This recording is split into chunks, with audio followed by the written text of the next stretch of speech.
Good morning, everyone. Please make your way to your seats. Our program is about to begin.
Good morning, everyone. Please take your seats. Our program is about to begin.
Good morning, everyone. Please take your seats. Our program is about to begin. Please turn your attention to the screen for a short video to start the 2026 Indo-Pacific Energy, Security, Ministerial, and Business Forum.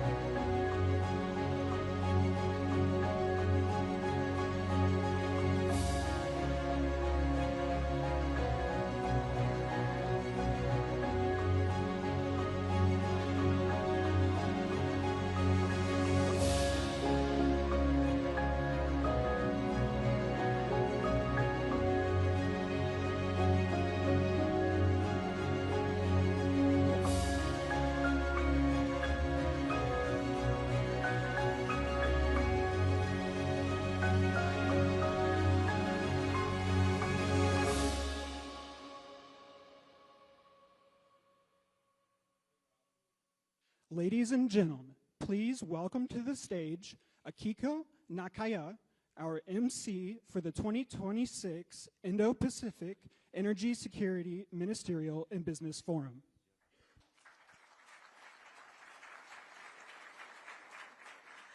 Good morning and welcome to the 2026 Indo-Pacific Energy, Security, Ministerial, and Business Forum. My name is Akiko Nakaya, serving as your MC. I'd like to welcome all our distinguished guests here in person and also those live streaming from around the world. To our person in attendees, please wear your credentials at all times. It acts as your entry pass to the forum and breakout sessions. To ensure you have the most up-to-date information and agenda, please scan the QR code on the back of your credentials. It'll take you directly to the forum agenda page on the website where you will find all the information for session times, locations, and speakers. If you'd like to Wi-Fi access, please use network Hilton Honors and code IPEM 2026. Now, to kick off those exciting 2 days of conversation, it's my great pleasure to introduce Thomas R. Hardy. Mr. Hardy serves as the Deputy Director and Chief Operating Officer of the U.S. Trade and Development Agency, performing the duties and responsibilities of the agency's director. He leads the agency's global efforts to advance high-quality infrastructure projects that strengthen U.S. national security, creates export opportunities for U.S. goods and services, and support U.S. job creation. USTDA is the U.S. government's first mover on critical infrastructure development abroad, advancing the shared strategic priorities of the U.S. and its overseas partners by deploying U.S. technological expertise. He was previously appointed by President Trump to serve as the USTDA's acting director from 2017 to 2020, where he helped transform the agencies to meet the demands of the rapidly evolving global environment. Mr. Hardy has also held multiple leadership positions at the agency, including directors of policy and program management, chief of staff and country manager of the East Asia and Sub-Saharan Africa regions. So, ladies and gentlemen, please welcome Mr. Hardy to the stage.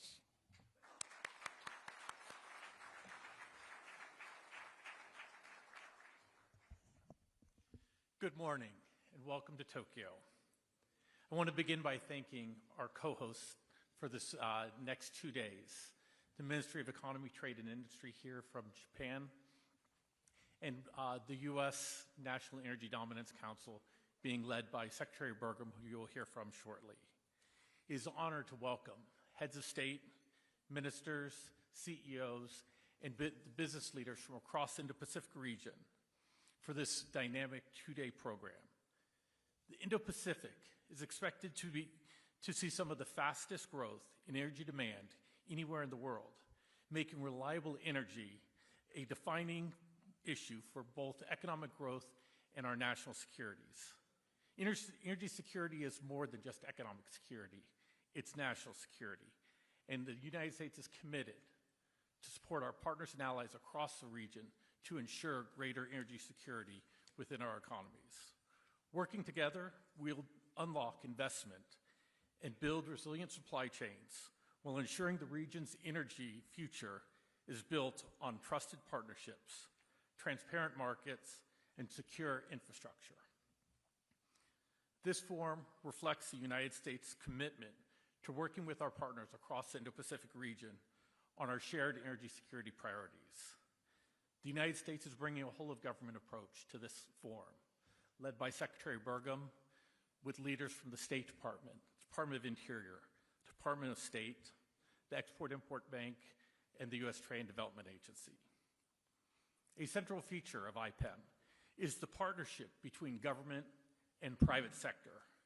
Energy companies, infrastructure developers, financiers, and technology leaders are here because private sector investment will power the solutions we need to power business and provide energy for our people. Over the next 2 days, the forum will serve as a platform to announce and advance major energy investments, partnership, and commercial deals. As the U.S. government's first mover on infrastructure development, USTDA is proud to sponsor this forum. Our mission is simple: to accelerate the development of infrastructure projects by funding the early stage project preparation that is needed to attract financing for infrastructure projects in emerging markets around the world. We transform ideas into bankable, real-world energy projects, and we look forward to hearing your ideas in the coming days. The Indo-Pacific energy future will be shaped by the partnerships that are made here this week. Together, we have an opportunity to deliver reliable and affordable power to industry and our people that will drive prosperity and shared economic growth for everyone. I want to thank you all for joining us here in Tokyo for the Indo-Pacific Energy Security Ministerial and Business Forum. It's now my pleasure to introduce one of our co-hosts from the Government of Japan, the Honorable Akasawa-san, Minister of Economy, Trade and Industry. Minister Akasawa-san has served as the Minister of Economy, Trade and Industry since October 2025. Prior to his current role, he served as Minister in charge of Economic Revitalization and the Minister of State and Economic and Fiscal Policy. It is my pleasure to introduce and welcome Minister Akasawa-san.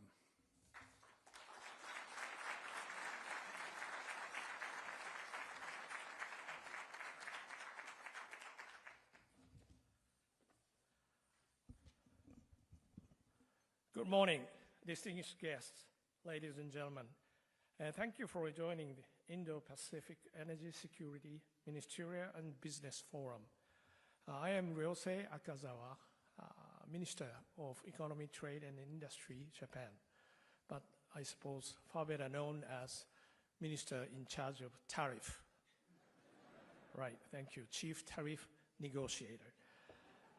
It is an honor for Japan to co-host this event with the United States, led by Mr. Burgum, Secretary of the Interior, and Mr. Zeldin, Administrator of the Environmental Protection Agency. I thank all leaders and ministers who have traveled a long way to Tokyo. Amid escalating tensions in the Middle East,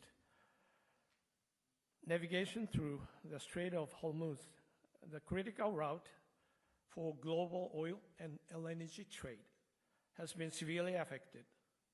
The risk of tight supply and surging prices of energy can directly affect our economies and daily lives. Asia imports more than 80% of the crude oil that passes through this strait. We therefore may suffer from severe impact. Today's forum brings together distinguished heads of states, energy ministers, and business leaders from both energy-producing and energy-consuming countries across the region.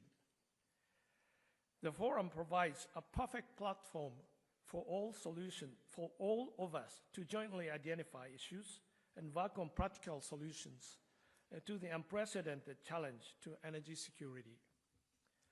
We, the directly affected region, have an important role in sending a clear message to the world that we are effectively responding to the challenge and making best efforts to stabilize energy markets. In some Asian countries, long queues have formed at gas stations as people seek scarce fuel. Exports of oil products have stopped. Japan, too, relies on the strait for more than 90% of our crude oil imports. To protect the daily lives of our people and economic activity from potential risks, the government of Japan has been taking proactive measures. We decided to release our oil reserves to fill our supply gap and support global market stability.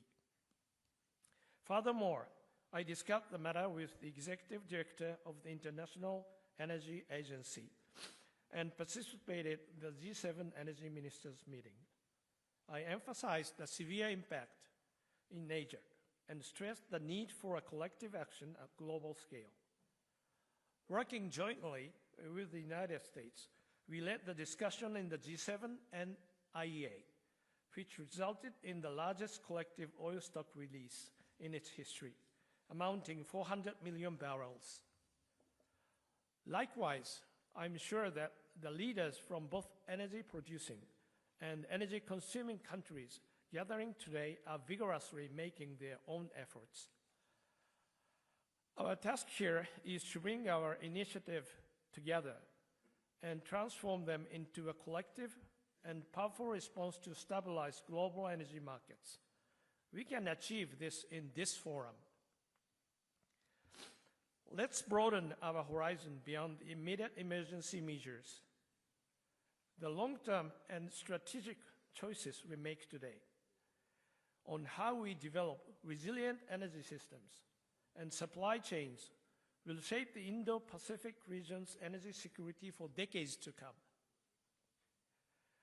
The Indo-Pacific region is the engine of global economic growth. Energy demand will increase substantially. Along with our economic growth, digitalization, AI transformation, and spreading air conditioners. Building abundant, affordable, clean, and resilient energy supply system is crucial to meet the robust demand. Working closely with the United States, Japan will bring solutions and contribute to strengthening energy security throughout the region.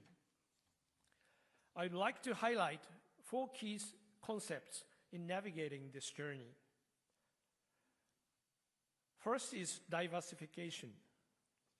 The lessons learned from the case in the Strait is that overdependence on single solution, whether on energy source, supplier, transport route, or supply chain, will make us weak.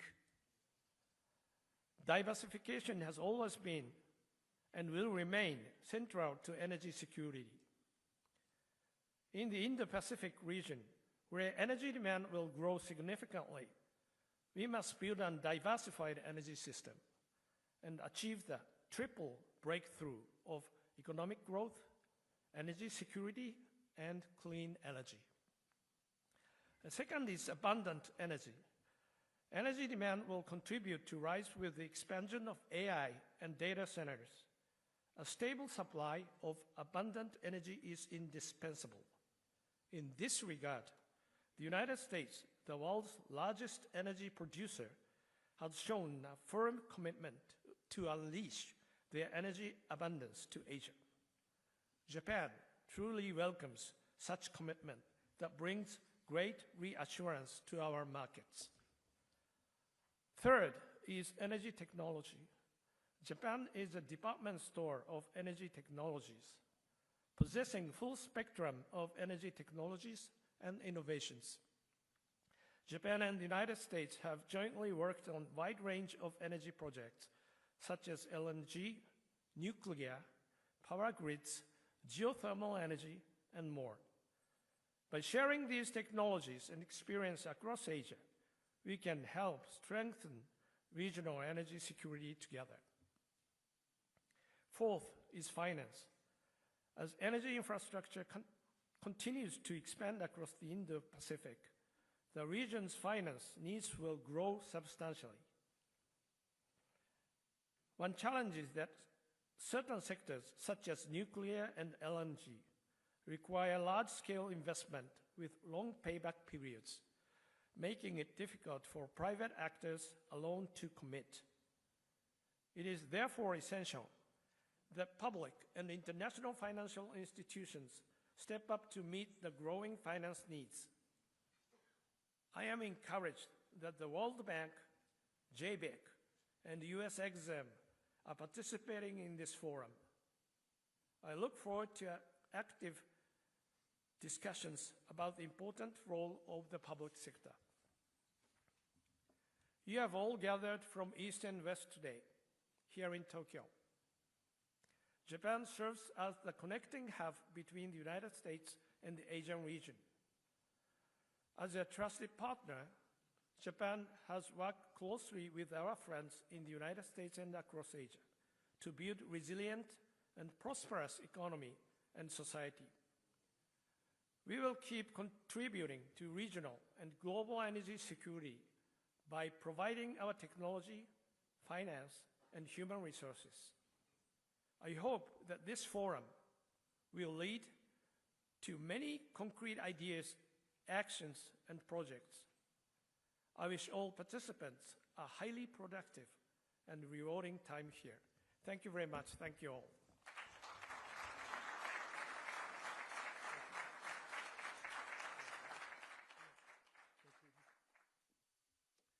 Thank you, Mr. Akazawa-san. Let me take a point of personal privilege and welcome the Administrator of the Environmental Protection Agency, Lee Zeldin, who is a member of President Trump's cabinet and a key member of the National Energy Dominance Council. So sorry for leaving you off the list, but thank you very much for joining us, Administrator Zeldin. It's now my pleasure to introduce Secretary Doug Burgum, the 55th Secretary of the Department of Energy and the Chair of the National Energy Dominance Council. He's a former two-term governor of the great state of North Dakota. He has an illustrious career in technology, investor investing. And in his role as the chair of the National Energy Dominance Council, he leads efforts to expand domestic energy and mineral production, speed up federal permitting, and leverage public lands for economic development. Secretary Burgum, it's a pleasure. Thank you for leading the U.S. delegation to the IPEM Forum.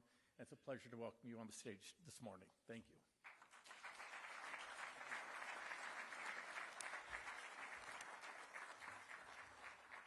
Morning, everyone. Yeah, let's try that again. Good morning.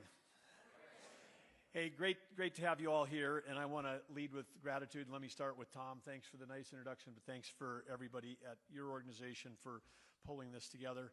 You just acknowledged my fellow cabinet member, Lee Zeldin, who's doing, he's going to be closing out today with remarks, but doing the greatest amount of smart and capable deregulation ever conducted, I think, ever in the history of the country. So make sure you stick around for that, helping accelerate your investments in a productive way. So greatly appreciate, Lee, you being here, but appreciate the work you and your team are doing. Amazing stuff.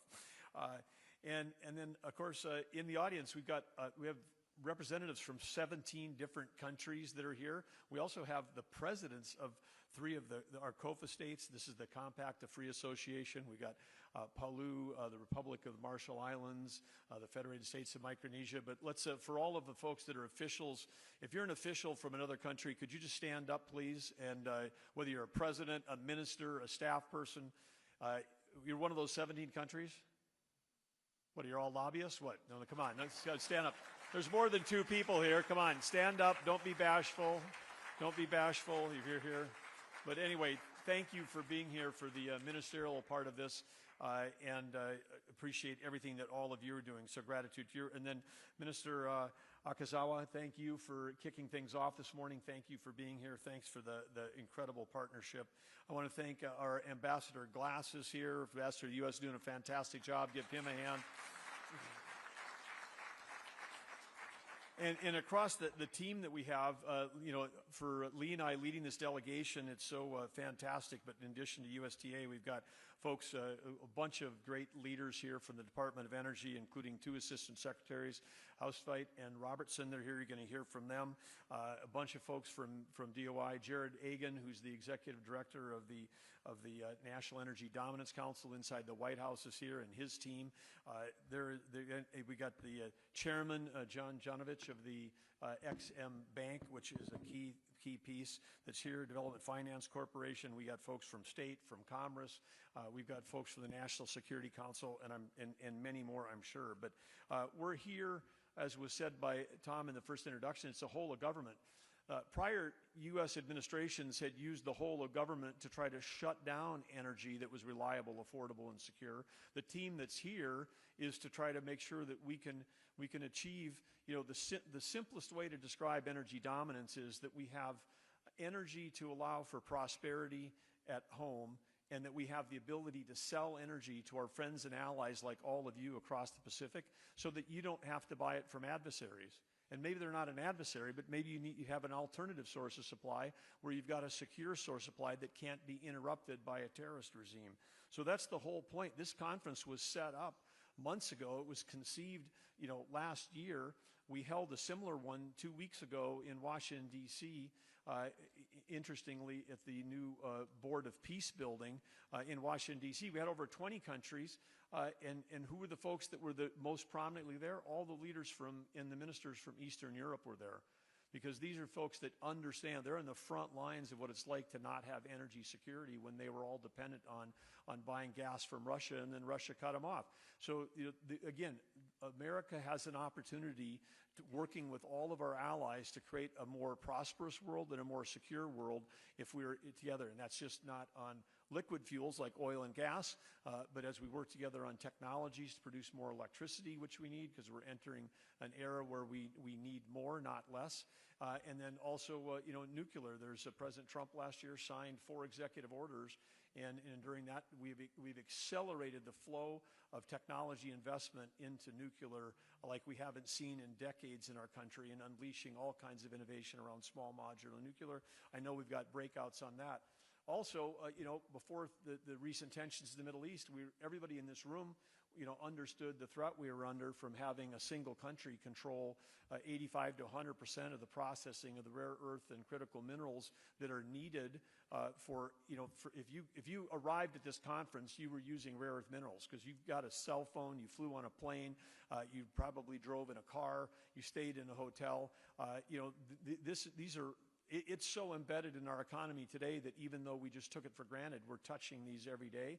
And again, in the same way, whether it's a geographic strait in the Middle East or whether it's a control of supply, for us to achieve the full potential on this planet, we've got to have reliable, affordable, and secure, meaning from partners you trust that can deliver and not hold you literally hostage economically around any of these elements. So this is the energy dominance approach that President Trump is taking, and thank goodness we have a leader in President Trump who understands that you cannot separate energy policy from economic security, and you can't separate it from national security.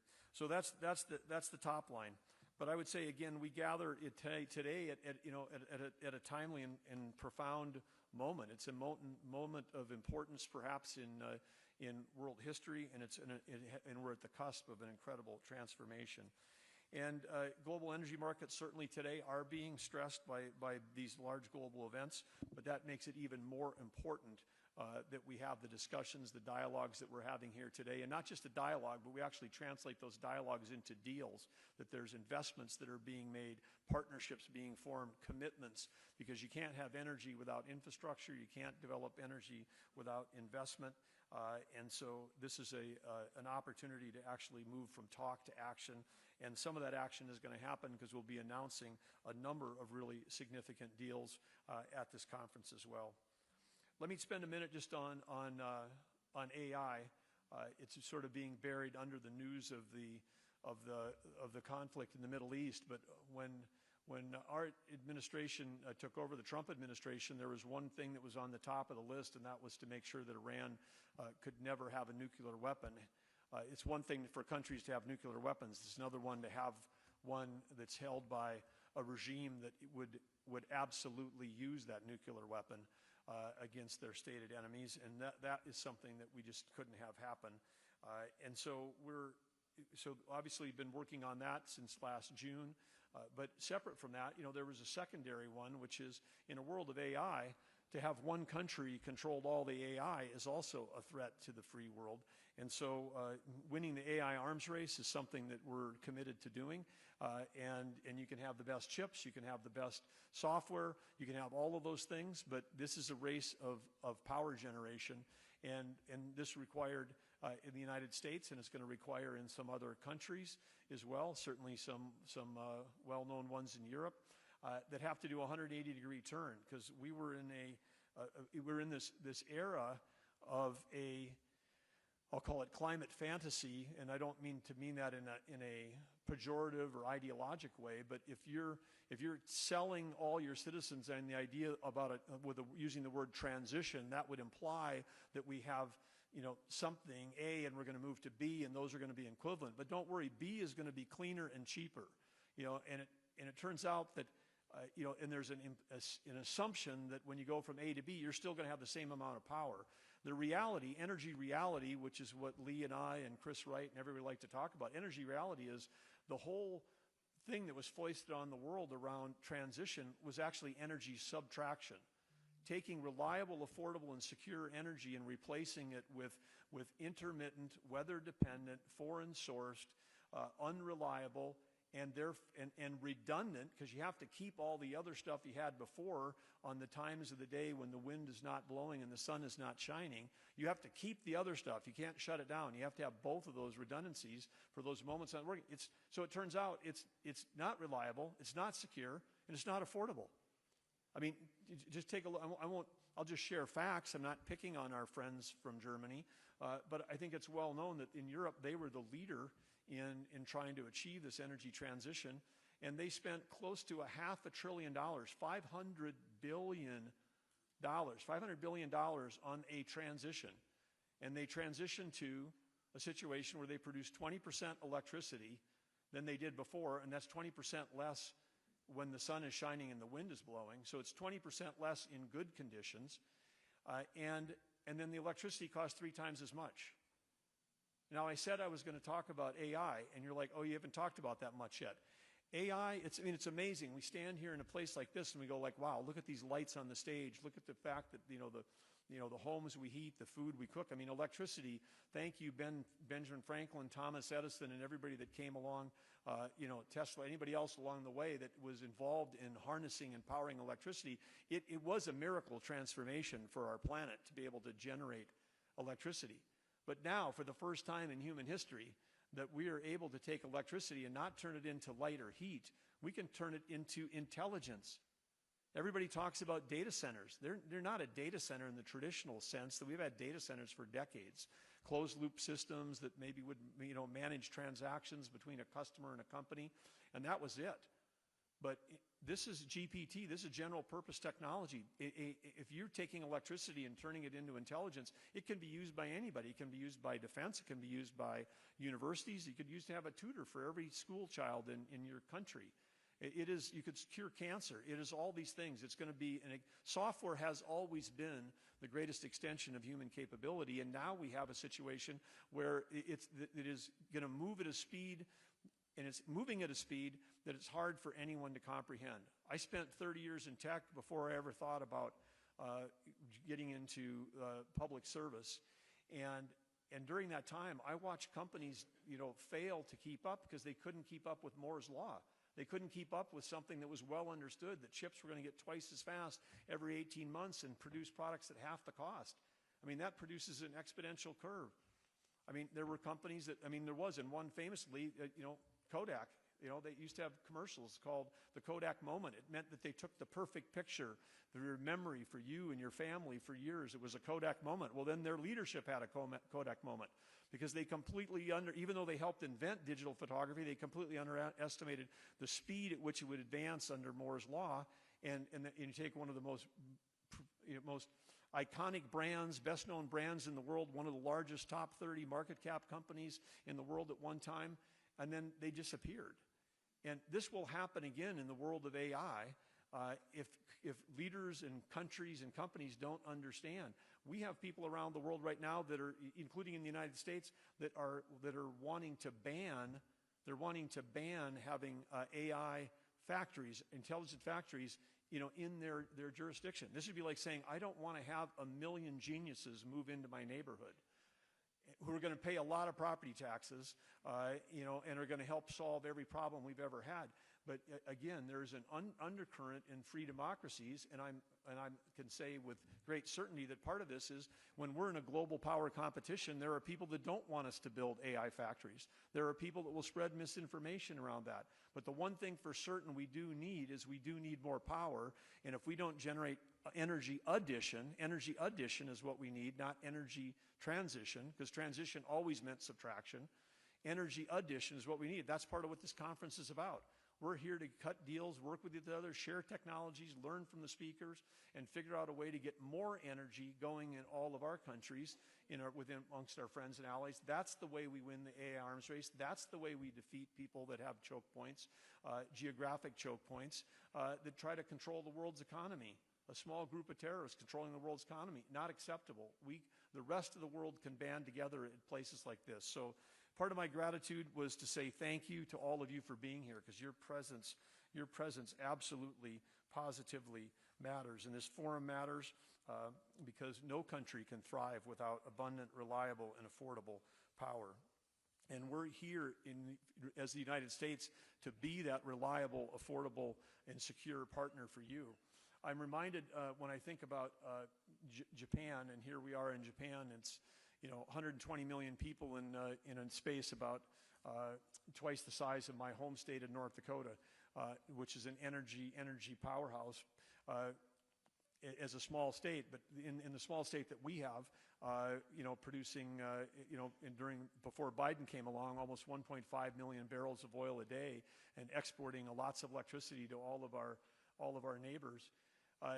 Alaska, in the Cook Inlet, started shipping LNG to Japan over 50 years ago. There's never been a time, a month, a day, a week when that supply route, which goes down the Aleutian Islands towards Japan, has ever been interrupted. The United States of America has the ability to deliver freedom of navigation and free supplies to folks. And we are one of the things we're doing under President Trump. Lee was up there with me, with Secretary Wright. We are unleashing the power of Alaska, the Alaska LNG pipeline, and other projects that are going on. Expanded Alaska oil development. The Department of Interior has been working day and night with the state of Alaska, with EPA, the Department of Energy, and many others to make sure that we can take full advantage of the incredible energy resources in Alaska to supply that to all of you. And it's not just Japan, it's Korea, it's Thailand, it's the Philippines, it's Taiwan. It's all of the countries that are important partners to us here, but it's also, again, in the audience today, and we'll be stopping at one on the way back. We stopped at Alaska on the way over. We're stopping at Hawaii on the way back. We're also stopping in Guam, where we have a large military presence. It's unacceptable to the United States that we would have our friends and neighbors, think of South Korea as a strategic key military partner. If they've got energy security issues, that means we've got energy security issues because of our military partnership that we've had with them that also goes back almost 70 years. So we can't have our own territories, our own citizens, or our COFA states or our own states like Hawaii be dependent on imported foreign oil from the Middle East. That's the case right now. That is absolutely the case. And so part of energy dominance is making sure that we don't take our eyes off the Pacific allies, which are so important. This region of the world is absolutely so important. One other thing I want to say too is that how we ended up in this position in our country and perhaps in others was when we said, hey, we're going to stop doing mining. We're going to stop doing oil and gas development. We're going to stop doing all this stuff because we're concerned about the environment. The net effect of that, of course, was that all of this activity moved to places that did not have an EPA, didn't have child labor laws, didn't care about the environment. So again, for everybody that anybody that has a concern, or your children, your grandchildren, everybody else, I think one thing they need to know about the United States is that when we do it in the United States, we do it cleaner, safer, smarter than anywhere else in the world. It's a message we're trying to get out to our own citizens, which is if we are the world's largest producer of energy, that is also going to be the best outcome for the environment, and you can count on that. So in closing, I just want to say a couple things on a call to action, which is again, we have an opportunity over the next 2 days to advance historic cooperation around whether it's LNG, grid and port infrastructure, critical mineral development, ensuring the free flow of energy across vital sea lanes, and we've got really no time to waste. I'm excited to watch so many deals that are being signed. Some are already starting to happen. Congratulations, I'll say, to Venture Global last night announcing at the beginning of this conference an $8.6 billion expansion on their LNG. Their leadership team is here today. Anyway, this is just the beginning of a number of things that are going to again help benefit the Pacific, because part of their they were a key part, along with we got Woodside, we have Cheniere, we have all of our top LNG exports. These folks got together after Biden had banned LNG exports, and then President Trump lifted that ban. Some of these companies were on track to spend over $20 billion in a short amount of time, providing most of the increase in capacity, and we have effectively displaced 2/3 of the Russian gas in all of Western Europe because of the speed and innovation at which U.S. companies are moving to provide reliable, secure, and affordable energy to our allies.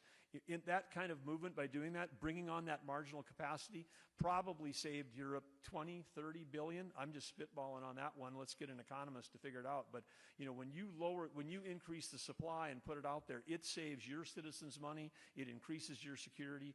We know that energy diplomacy backed up by energy dominance will benefit the prosperity of everybody in your country.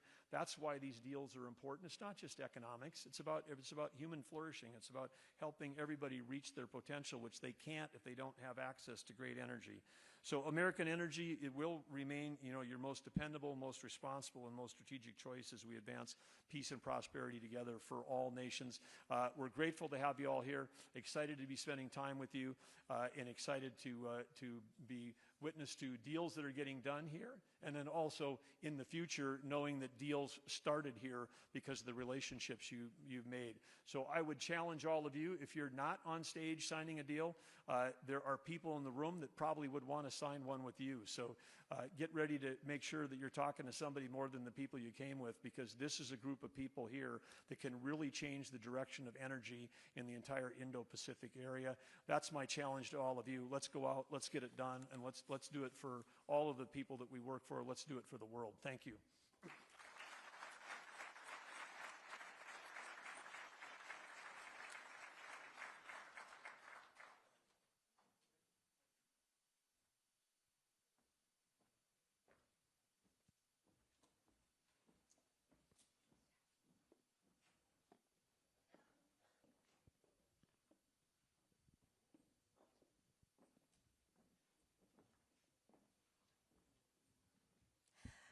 Thank you very much, Mr. Hardy, Minister Akazawa, and Secretary Berger. Now, I know all the distinguished guests in government and private sector are very excited to be part of this wonderful opportunity for productive interaction among trusted allies. So let's get started. Our first plenary panel will focus on reliable energy for Indo-Pacific growth and security, and will examine how reliable, dispatchable energy underpins economic growth, technological leadership, and national security across the Indo-Pacific region. And now we have all the panelists and our moderator, Audrey Robertson, Assistant Secretary at the United States Department of Energy. Ms. Robertson leads the Department of Energy Office of Critical Minerals and Energy Innovation, where she oversees one of the largest energy research and development portfolios in the United States. So, Assistant Secretary Robertson, the floor is yours. Thank you very much, and thank you everyone for being here. My name is Audrey Robertson. I'm the Assistant Secretary of Energy. That was a nice, warm introduction. I'm honored to help kick off the discussion at the Indo-Pacific Energy Ministerial Business Forum. And the topic of our panel is how reliable, dispatchable energy underpins growth, economic, and national security. As we know, energy is the enabler of everything we do. Energy is not a sector of the economy. It is the sector that enables all of our economies. Energy is life, indeed. This panel could not be more timely. Industrial growth, electrification, the rise of AI, and growing manufacturing are driving electricity and energy demand across the region and around the world.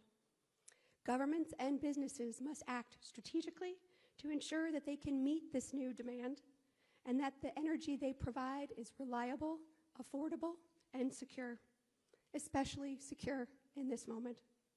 The panel will cover the role of different energy sources and the constituent supply chains in meeting rising energy demand across the region. I'd like to kick off the panel by having each of my panelists introduce themselves. Balaji, I'd like to turn it over to you first. Well, thank you, Audrey. Good morning, everyone. It's great to be here. I am Balaji Krishnamurthy. I lead Chevron's business in Australia. Chevron is one of the largest global energy companies. We have a footprint across the entire value chain, upstream, midstream, downstream, selling crude oil, gas, natural gas, LNG, and refined products. In Australia, we have two very large LNG developments that contribute nearly 6.5% of the global LNG to the market. And together with our position in United States and Africa, we are proud to be providing one of the leading energy sources supply into Indo-Pacific region, particularly Japan. And it's a really important conversation we are having here today. So I want to thank the US government and the Japanese government for organizing this panel. So look forward to the conversation. Good morning, Ohayo gozaimasu. My name is Daniel Lippman. I go by Dan. I have the responsibility for Westinghouse's global new reactors business, with taking care of those transactions. Westinghouse, for those of you that don't know, has been purely in nuclear energy for quite some time and involved since the very beginning of the nuclear age. And we have very significant activities ongoing, of course, in the US, Europe, and in the Indo-Pacific region. Thank you. Thank you, Secretary Robertson. Thank you to the Japanese METI, US DOE, and US TDA for convening this gathering of the leaders that are before me. Thank you, Excellencies. Thank you, ladies and gentlemen. Stephen Kobos, Accelerate Energy. We're a US-based LNG infrastructure company. We focus on the downstream. We have all kinds of assets that help get LNG into markets that have never had it or markets that wish to expand. Those vary from our FSRUs, or floating terminals, which have about 55 million tons of regas capacity, which are deployed globally, LATAM, Caribbean, Europe, Middle East, South and Southeast Asia. Also have power plants providing pull-through. We even truck LNG. We'll do whatever you need to get it to your doorstep and in your market and open up your market. We like to think that our business, simply put, is energy security, and we can get into that discussion further. I know energy security is front and center with everyone's minds here. We have two assets in the Gulf, Persian Gulf, that are currently providing energy security for our clients there. And obviously the safe and well-being of our men and women of our crew are front of mind for me. But we are doing what we do every single day, and that's providing reliable security for countries. Good morning, everyone, and mabuhay. I'm Joby Bacordo of the Philippines Department of Energy. Among the more important tasks that I'm given as a Department Undersecretary is as a co-chairperson of the Nuclear Energy Program Coordinating Committee of the Department. And also, I'm the focal person of the department in ensuring the development of offshore wind ports. I am also the focal person for Bangsamoro government concerns, among others. Thank you, Audrey. Thank you for those introductions. Let's jump right in. Given the activities over the last several weeks. Hydrocarbons have been obviously a focus of conversation, a focus of major attention around the world. I'd like to turn to our two panelists in the hydrocarbon world, Balaji and Stephen. Could you give us some perspective on how you see the events in the Middle East? I'm happy to start. Similar to many in the room, we are monitoring the situation very closely as it continues to remain very volatile. In situations like this, our first and foremost priority is the people that we have in the region. We have a workforce in a dozen or so countries in that region, and we're working with local governments to protect our people, the assets that we operate, and the local communities in which we live. This region, the Middle East region, supplies a significant portion of the global energy supply today. Nearly 20% of the LNG comes from Qatar, and another 20% roughly or so on the crude oil side comes from the same region. So it is, as expected, there is a significant concerns around energy supply, energy security in the rest of the globe. It just shows how interconnected we are as a market, particularly from an energy market perspective. And here we are in the Indo-Pacific region. It's home to 2/3 of the world's population, home to some of the vibrant and fastest growing economies in the world. And unfortunately, this region, relatively speaking, is scarce in having energy resources within the country's borders. So by definition, it makes these countries depend on others, trusted allies, to provide that energy source to meet the basic needs of people and the economy here. And to me, it underscores the importance of energy abundance. I know Secretary Burgum talked about that at length in his opening remarks. We need to prioritize investing in energy to create energy abundance, not just for a particular nation's prosperity, but also for shared prosperity and mutual gain. We need to invest in diverse sources of energy so that we have the energy security that comes from diversity. And we also need to work to protect the value chains and the critical supply chains that are critical for those energy infrastructure. Thank you, Balaji. Stephen, what are your thoughts on the Indo-Pacific? Well, you bet the interrelationship with the Middle East is front of mind. And frankly, Accelerate's been in the region there since we opened up Kuwait to LNG imports back in 2008. So it is an important region, and we are seeing knock-on effects, obviously. But this is a group of leaders out here. You are thinking about what comes next. You are focused on strategy. We will get through the tactical adjustments that will come over the next few weeks, and I do believe this is a matter of weeks and not months. I think we must keep a view of the big picture in such circumstances. Big picture is that LNG, and we do focus on getting LNG to the people of the world, all over the world. LNG is a unique commodity. You're looking at something that is going to expand by 50%, let's call it, over the next 5 years. An unprecedented expansion. So if we look past the near-term horizon, the question you have to ask yourself in the Indo-Pacific is, how are you going to access that wave of abundance and affordability?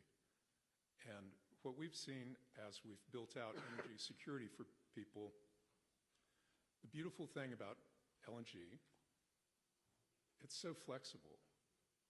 You are not dependent upon a single neighbor and a pipe from that neighbor. We're in Finland. I know it's not in the Indo-Pacific, but when its pipeline, the Baltic Connector, was severed, their only backup nat gas for the winter of 23-24 was Accelerate Energy's floating terminal. So you must find a way to diversify from unreliable partners, unreliable neighbors. Some people have different needs in the region. There's a lot of need for baseline energy. It's not a question of which molecule to dispatch next. In many of the emerging markets which we serve, it's most critical that they get that baseline energy. LNG is great for that. But LNG is also great for a more developed market as you go down the road, and you need backup, and you need plan B, and you need plan C. And that could be because you're a hydroelectric dominated country and you face drought. That could be an unreliable neighbor by pipeline. But LNG is this marvelous tool that is coming with this outstanding abundance, and you should all be challenging yourself as to how to access that in the most effective manner, but mainly because energy security at the end of the day is survival. Thank you, Stephen. I appreciate it. So I'd like to turn to you, Joby. The Philippines has projected a tripling of energy demand by 2040. You are also the chair of the ASEAN region, which is projecting a quadrupling. Can you speak to us about how you're thinking both the region and your country are going to meet that demand? Thank you, Audrey. The Philippines recognizes that the energy demand will at least triple by 2040 in light of economies expanding, populations growing, and the deepening of electrification. Under the Philippine Energy Plan of 2023 to 2050, we have a three-pronged strategy. That is first the accelerating of the RE deployment, diversifying the energy mix, and also strengthening the regional cooperation. On accelerating the RE deployment, in our Philippine Energy Plan, our intent is to increase the RE share in the power generation mix to 35% by 2030 and 50% by 2040. But first, we have to, in order to achieve this, we have to scale up RE through competitive procurement mechanisms like the Green Energy Program. This policy enables the rapid deployment of solar, wind, and hydro, and geothermal, while maintaining cost competitiveness in the power sector. We have already completed 4 successful GEA programs starting from 2022 to 2025, which generated 22.2 gigawatts. For the period 2026 to 2035, we are looking at an additional this 10-year program of the Green Energy Program, we're looking at 25 gigawatts, starting with the Green Energy Auction 5 this third quarter. This is the fixed bottom offshore wind technology. We're looking at 3.3 gigawatts capacity. To enable this accelerated RE, we have strengthened key policy mechanisms like enabling 100% foreign ownership for RE technologies. The second is diversifying the energy mix. The present power generation mix of the country is dominated by coal at about 60%. Per our clean energy scenarios 1 and 2, we are introducing offshore wind. We are looking at offshore wind by 2028 and also waste to energy technology by 2028. None of these are existent in the country right now. And we're also looking at nuclear energy by 2032. For offshore wind, currently we have 91 offshore wind energy service contracts with a potential of 68.5 gigawatts. On strengthening regional cooperation, this year the Philippines is the ASEAN chair. We are prioritizing stronger collaboration through the ASEAN Power Grid, which is a flagship regional initiative to interconnect national power systems via cross-border transmission lines and submarine cables. Under the Philippine chairship, we are advancing the operationalization of this enhanced MOU on the ASEAN Power Grid. So as regional planning progresses, the Philippines is projecting physical interconnection with other ASEAN member states by 2040, with broader regional integration envisioned by 2045. So together, these efforts aim to build a more integrated, resilient, and sustainable ASEAN energy system, capable of meeting the rising demand while ensuring that energy remains secure, reliable, and affordable across the region. Thank you very much. Those are two very different ways to look at the challenges in the region, yet there is a third way to meet the energy demand, and obviously nuclear is back on the main stage and a very exciting part of the energy mix, both in the United States and around the world. But it is not without challenges, both capital costs, regulatory hurdles. I'd love to hear, Dan, you talk a little bit about how you and Westinghouse are looking at the Indo-Pacific region and the role nuclear could play at meeting this rising demand. Sure, and let me first give a shout out to USTDA for the sponsorship of this very, very important event. TDA plays an ongoing critical role in early stage development in many, many countries through their grants and programs.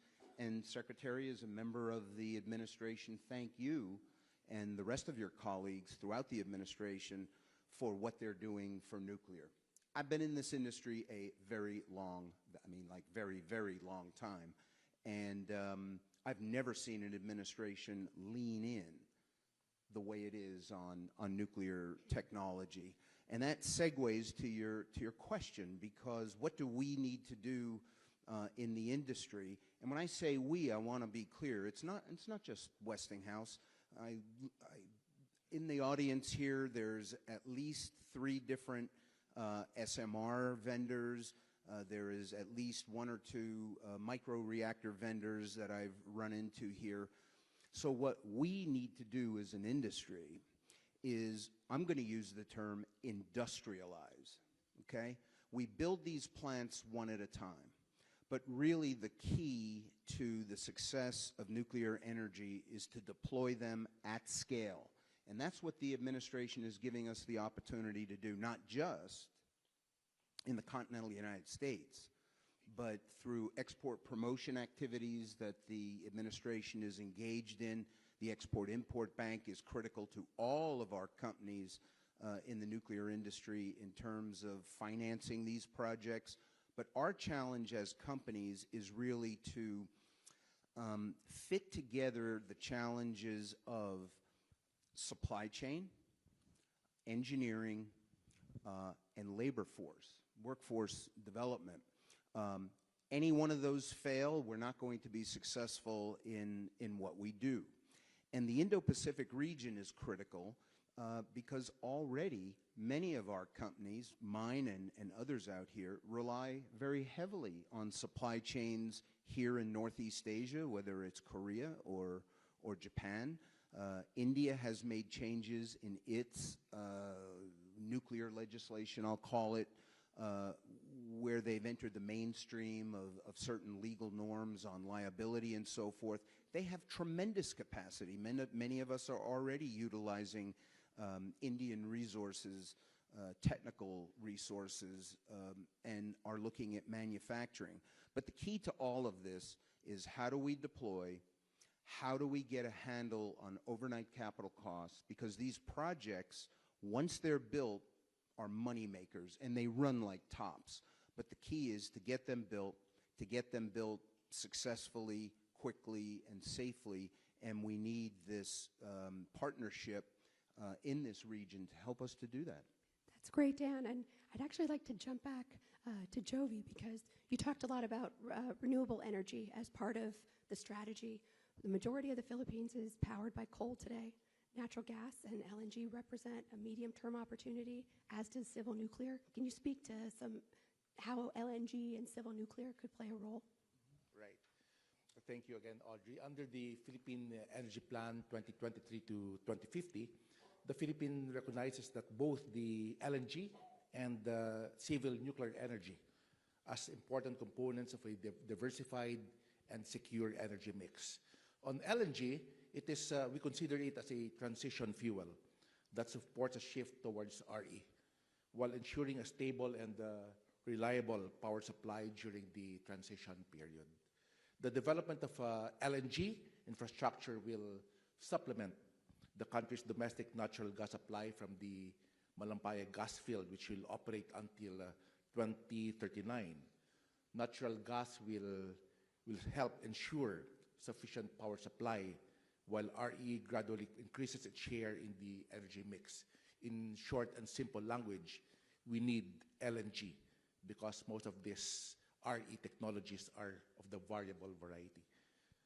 So right now we have 2 operational LNG terminals, both located in Batangas, that is in Luzon. The first-gen LNG terminal supplies gas to 4 gas-fired power plants.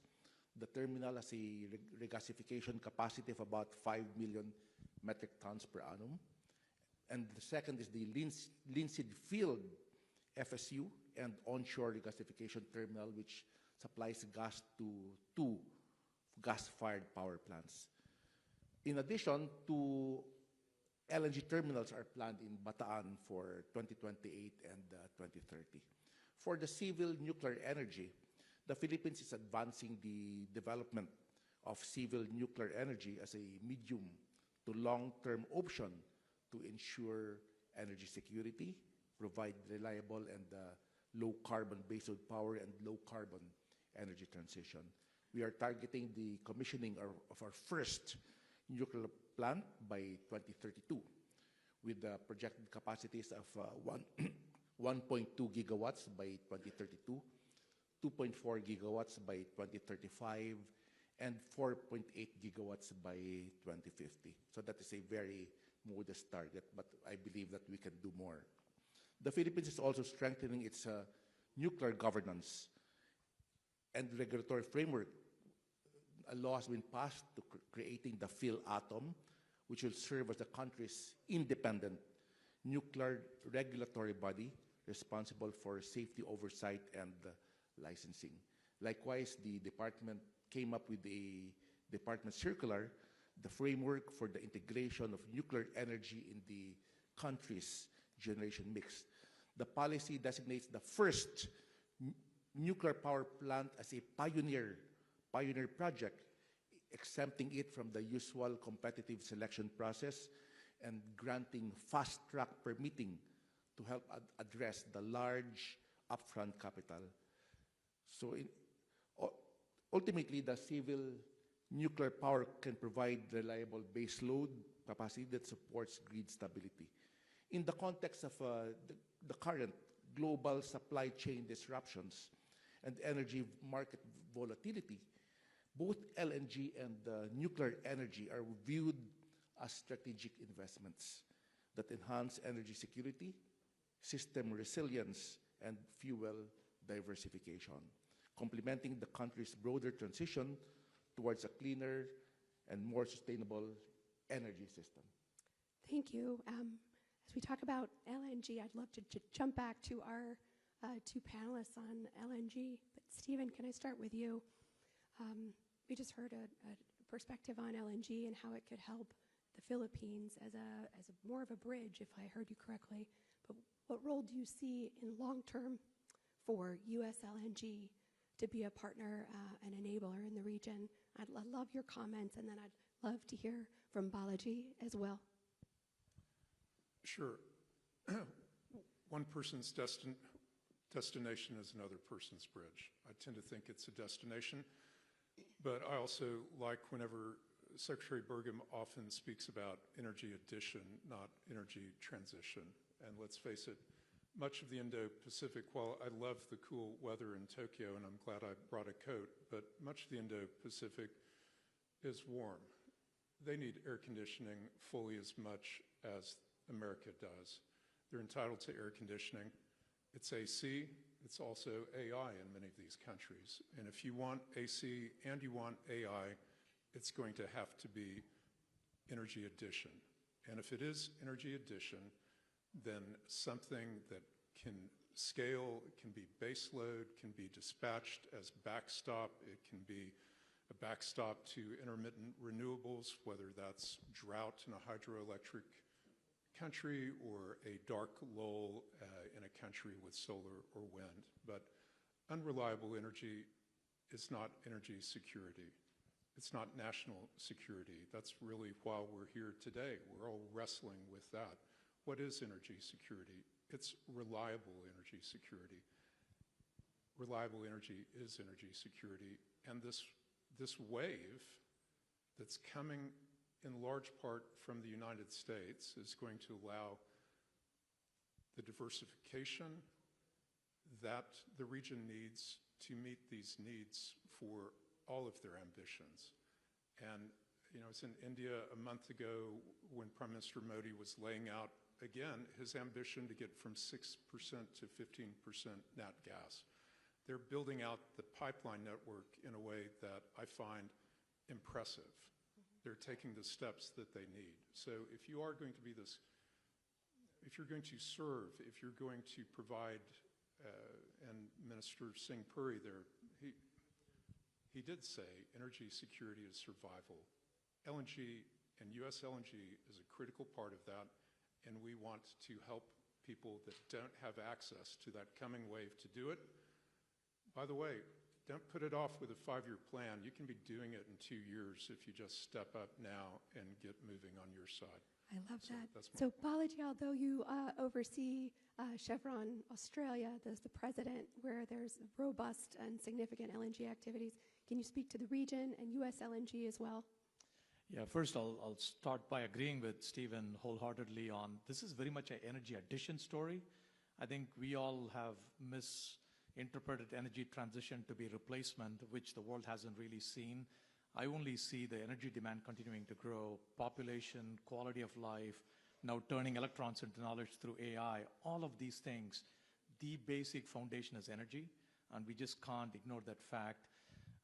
First on the US, it's pretty incredible how the administration is leaning into, you talked about, Dan, leaning into nuclear, but they're leaning into all sources of energy, all natural resources.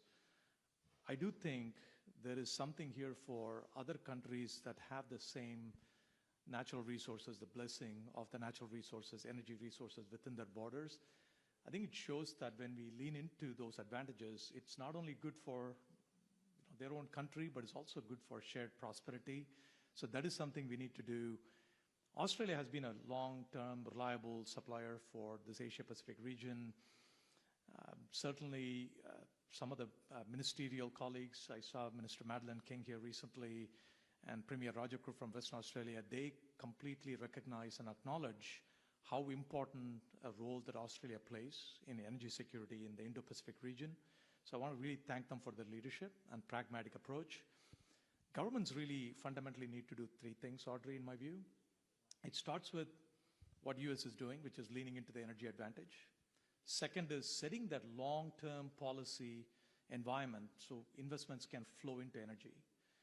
Energy business, as many of you here know, it's a long-term business. It's longer than any election cycle in any country, so we need to have that long-term stability.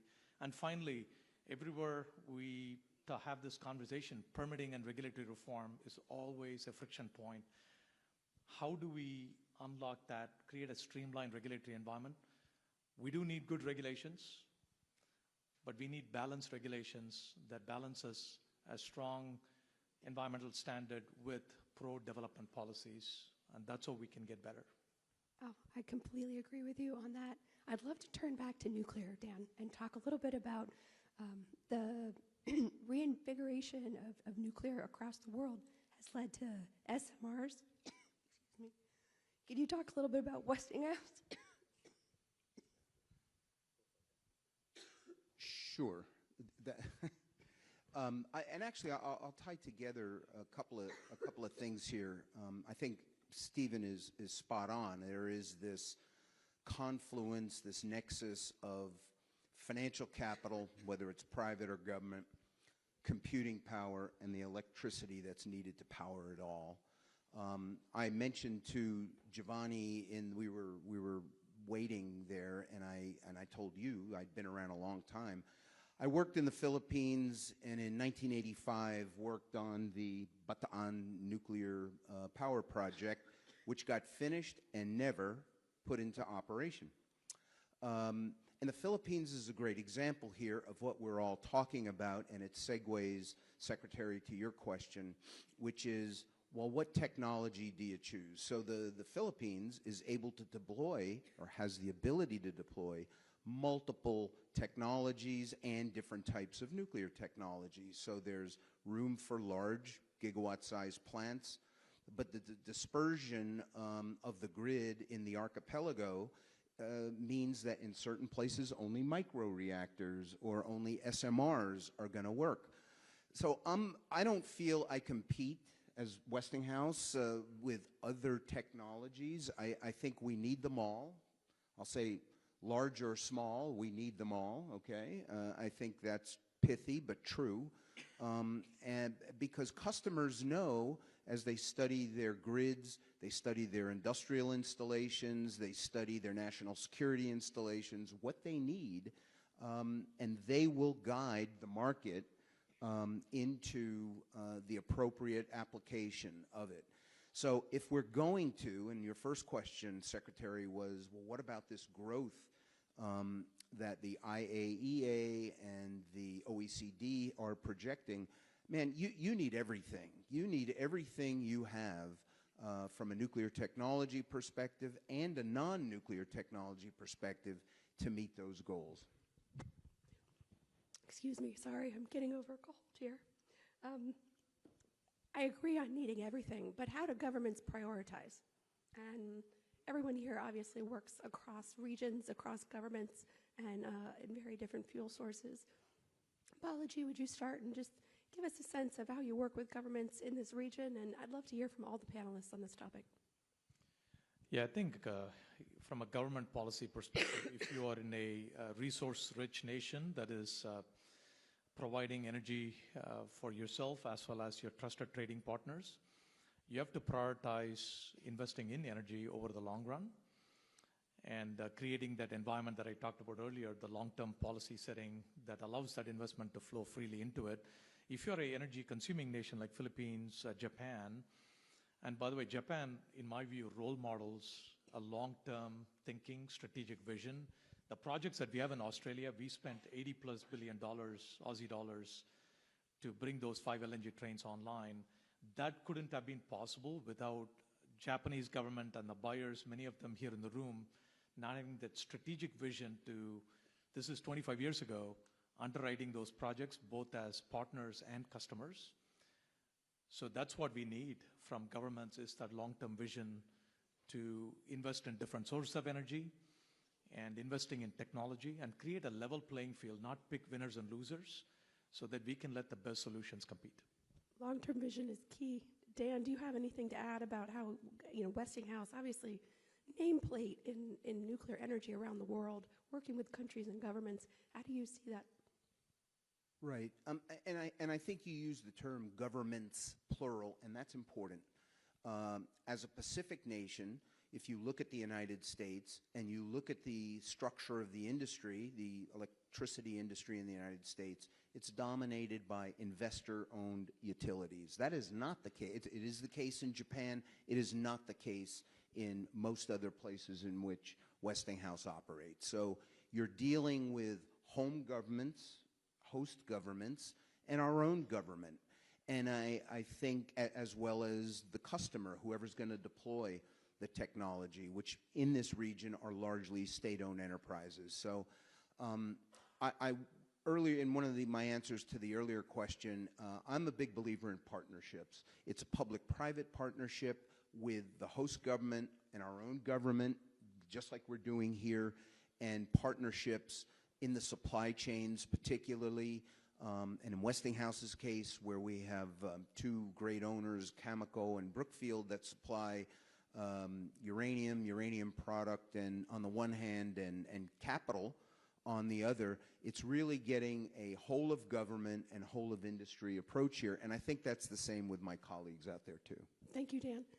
Stephen, obviously you have a product that can, and a service that works with any nation. Could you talk a little bit about, just briefly, we're a little short on time, could you talk about how governments help prioritize that? We find, especially for a market that has never had LNG, you have to work collaboratively with the government, because it's just, anytime something's new, there's no regulatory, tax, cabotage. I mean, it's many of the same things that always come up. So you've seen it a bunch of different times, and you roll up your sleeves and you work with them to help bring in this commodity. So, but I would say we are a unique point in time with this commodity, and you guys need to you leaders out there need to figure out a way to get infra in place to access it. Thank you. And I'd like to close our panel out with some comments from Jovi on how, as a Department of Energy, the Undersecretary, how do you work with not just LNG, and you had mentioned renewables, but also nuclear. How do you prioritize those for the Philippines, and how do you help other governments in the ASEAN region prioritize? While we are embarking on the increasing RE, we recognize that we cannot do away with LNG just like that. We have considered it as a transition fuel. As a matter of fact, we are inviting foreign investors to come up with more, if they can have more LNG facilities in the country. And most of the RE technology that we have now are solar and wind. These are variable RE. And in order to stabilize the grid, we need LNG. So LNG will be there for the medium to the long term. Well, we have some very different perspectives and some very valuable insights, both from the producer side, the nuclear side, and the government side that are critical to the region. Thank you, gentlemen, for joining me on this panel today. Thank you all for your attention and for hosting this event. We're on to the next panel. Thank you.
We'll be having our first deal signing shortly. Please wait until our stage is ready.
So now, thank you very much, Assistant Secretary Robertson and panelists, for such an insightful discussion.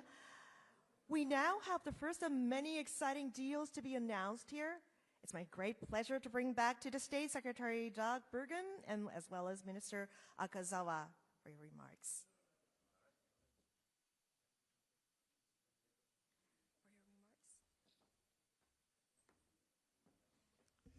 Good morning. In my remarks this morning, we talked about that we're going to sign a lot of deals here today. This is the first wave of those. The deals that are announced here are all either between government to government, between the United States and Japan, or between private sector companies from either country with other private sector companies with agencies. They'll describe each of these deals before the signing, but I'm thrilled to have these two amazing Japanese leaders with me here as part of the witnessing of this. And these are the first two of four that we're going to be going. You have an important role to play, which is after the deal gets signed, then you can go wild crazy with applause, supporting everybody, because there's a lot of work to get to where these deals are done. And these deals in total, again, this is where we start racking up the billions and the billions of dollars of these deals. So we'll start with the first one. And we'll have the description, and then we'll get going with the signing. And if there's other folks that are doing photography, if you can get up here in the front and stay low, that'll be good, so that the rest of the audience can see the dignitaries and the signers. All right? Thank you.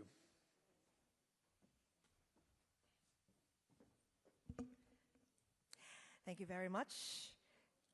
And now our first deal is Memorandum of Understanding between the U.S. Trade and Development Agency and the Japan Bank for International Cooperation. I want to acknowledge again Tom Hardy, Agency Head of USTDA, as well as Chairman Tadashi Maeda of JBIC. This memorandum formalizes their partnership in strengthening financing support for critical infrastructure in emerging markets, including energy and power infrastructure.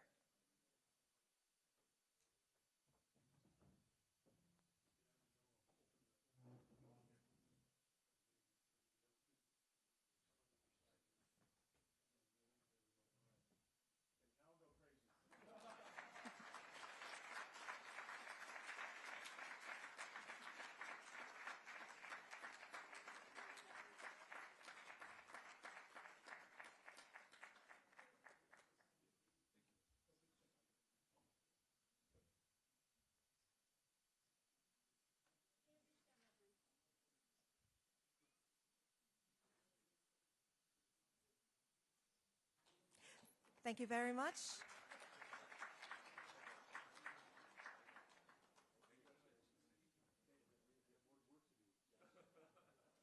Thank you very much. Please proceed.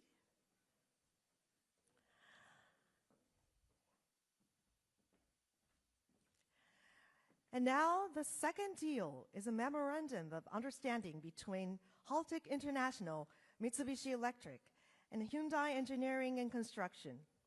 We're delighted to have senior executives from all three companies here with us today.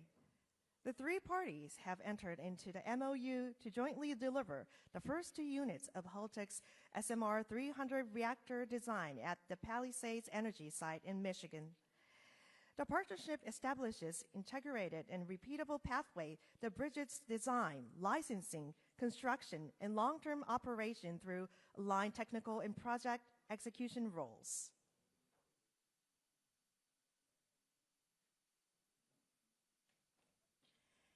So we're going to do a photo shoot.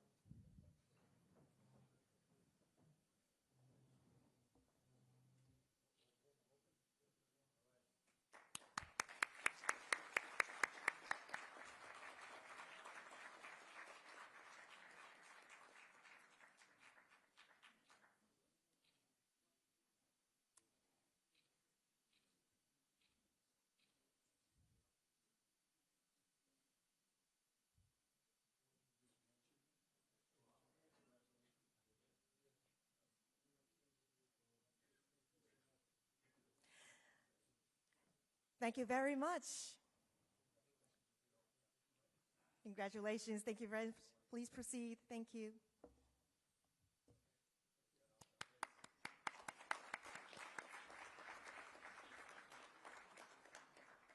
And moving on.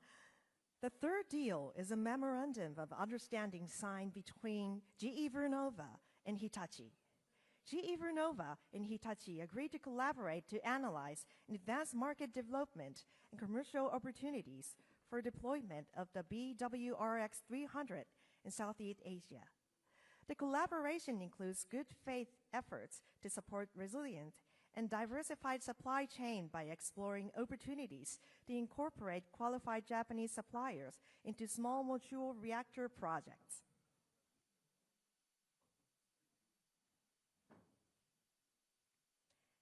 Thank you very much.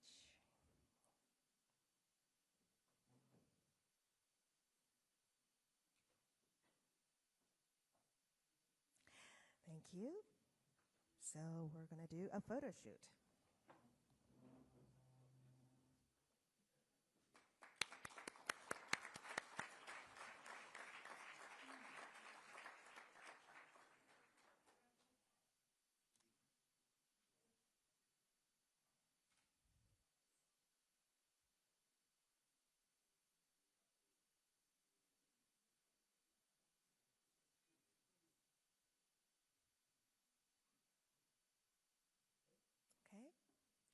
Okay, gentlemen, thank you very much.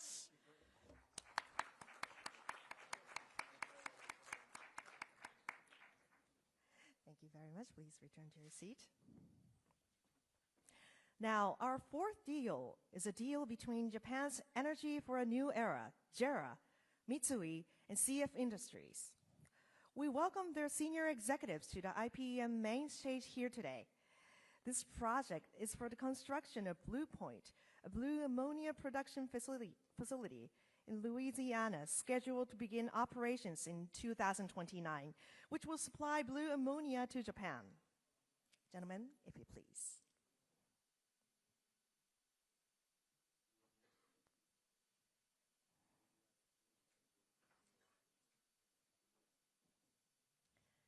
Okay, so we'll be doing a photo shoot.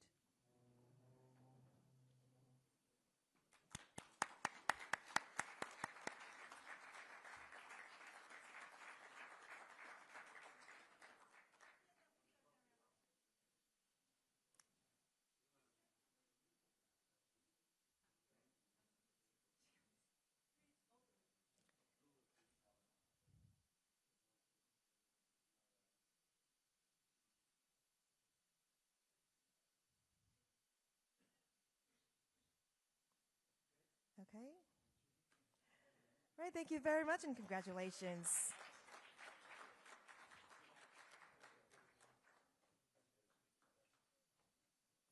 Thank you very much. Please return to your seat.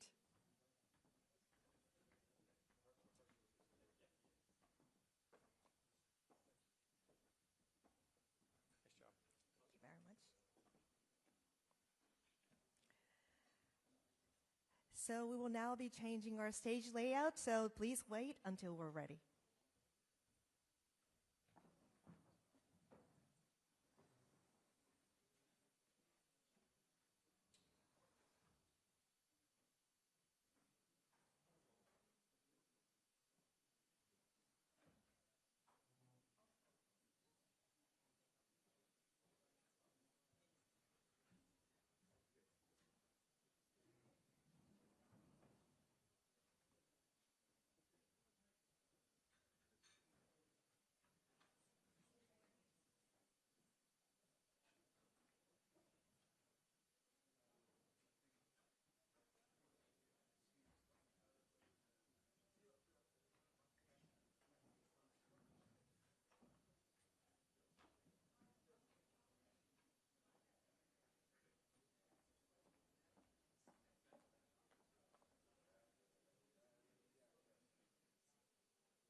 Okay, thank you very much for your patience. And once again, thank you to all the U.S.-Japan deal participants. And now for our second plenary panel, Securing Energy Supply Chains and Infrastructure. In this discussion, panelists will highlight the diversification of energy and mineral supply chains, expanding port capacity and storage, strengthening grid resilience, and strong cooperation among trusted partners. Our moderator is Jared Egan, Executive Director of the National Energy Dominance Council, who will introduce the panel. The Honorable Jared Egan serves as a Deputy Assistant to the President and Executive Director of the National Energy Dominance Council at the White House. Mr. Egan has over 20 years of unique experience in federal government, media relations, international affairs, and politics, and now works at the President's direction to unleash American energy and export U.S. energy to our friends and allies. So, I would like to hand over to Mr. Jared Egan and a panel to the stage, if you please. Hello, thank you. Hold on. Hello, thank you. Well, it's great to be here, and thanks everybody for making the trip out here. We have a great panel here with companies that I assure you, when several ministers and ambassadors and foreign dignitaries come in to see me at the White House, all of these companies come up in the conversation depending on what they're interested in. So you're in for a treat here today. Getting insight from each of these companies is hugely important to everything that's happening in the energy sector around the world. So I'm excited to talk to all of them. Given the time we have, I want to hear from them more than me. And so what I'd like to do is I'm going to first go to Mike Sable from Venture Global. If you haven't seen already, they have kicked off our conference here with a bang. Huge news overnight that we all woke up to, and then even before I came on this panel, I just approved a press release from the Department of Energy for more news around Venture Global. So I want to go straight to Mike, first of all, to talk about, first of all, his news, but also just in general, talk about how you're seeing LNG in the global sphere, especially given everything that's happening in geopolitics right now. So give us a little of your news, and then tell us kind of what you see as overall LNG in the world trade right now. Thank you, Jared. Good afternoon, everybody. Thank you, or good morning, maybe good afternoon for me. Thank you to METI and the NEDC for bringing us all together. It's a particularly important time, obviously, to be working together on energy. Yes, this morning or late last night and this morning, we announced a significant expansion of our CP2 project in Louisiana LNG export facility. It is the second phase. It's going to add another 10 million tons to the 20 million tons of phase one. We are far enough into construction on it. We expect actually the first and second phase will be producing initial LNG next year. So it'll have a significant impact on global market prices pretty quickly. And thank you also for the uprate in our permitted capacity for our Plaquemines facility, our second facility on the Mississippi River, and also in Louisiana. That'll allow us to add, keep online another 5 or 6 cargoes a month. So it's a material addition to the global markets as well. Obviously there's a tremendous volatility in the markets right now, LNG markets, given the conflict in the Middle East.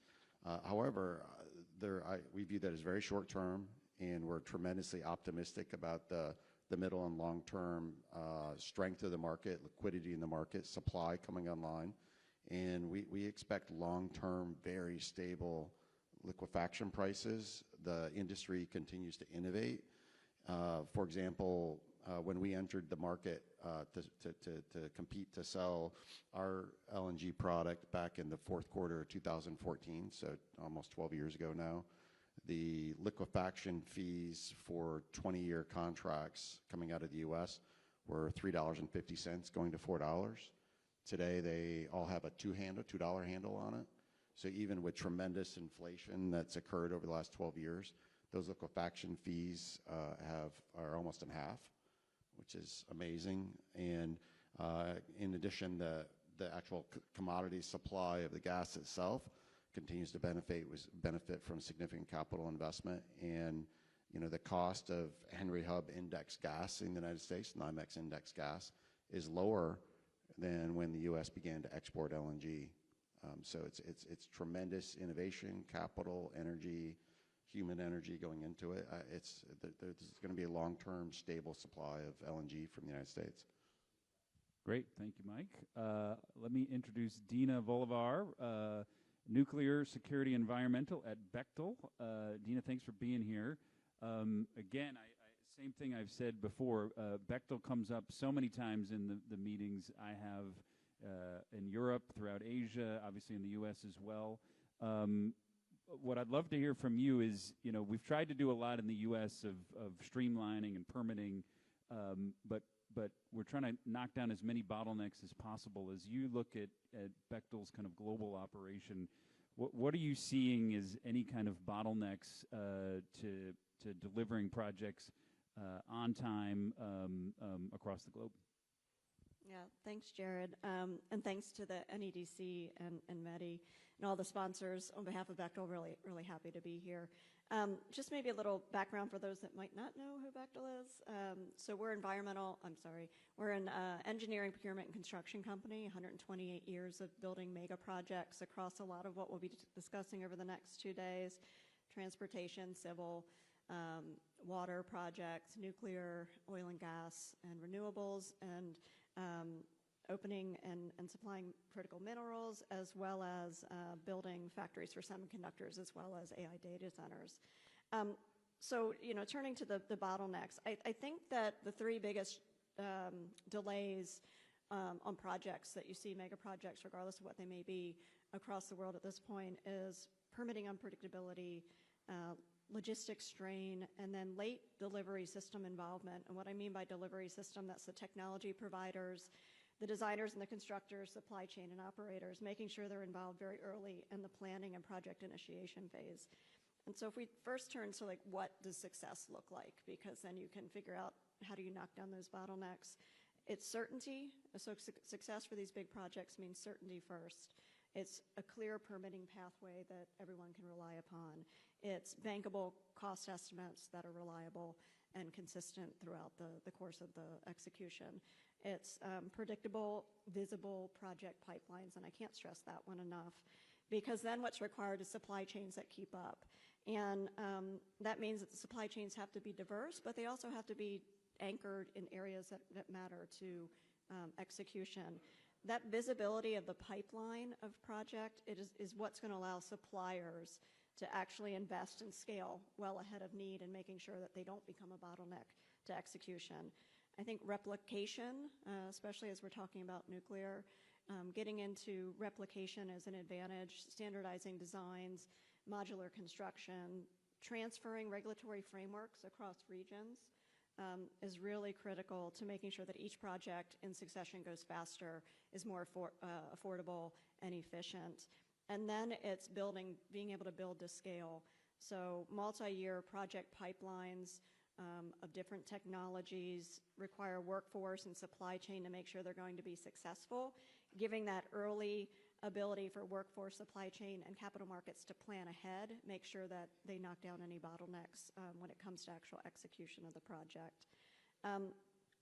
So really, bottom line, it's whether or not the country wants to build 10 nuclear plants, whether or not it's 10 LNG terminals or transmission corridors. Success is the early identification of the need, reliability in regulations and stability there, early integration of the team that's going to deliver the project, and then repeatability to be able to improve project after project. That's great. Thank you.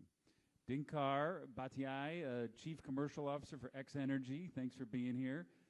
X Energy was a huge part of the state visit we did at the UK, so it's exciting to see you here on the completely other side of the world. But thanks for all you did around the state visit with the president to the UK. But tell me a little bit about small modular reactors. Comes up a lot. Some people know it very well, others don't. And there's some questions I get all the time of, how's this going to change the market? Who are the first movers? Maybe talk me through how you see small modular reactors kind of changing the way countries look at the nuclear industry. Yeah, thank you, and good morning, everyone. Appreciate the opportunity to kind of share our story. I would start out by saying, when we think about SMRs, usually people think of small as the key word. We think about it as scalable and standardization.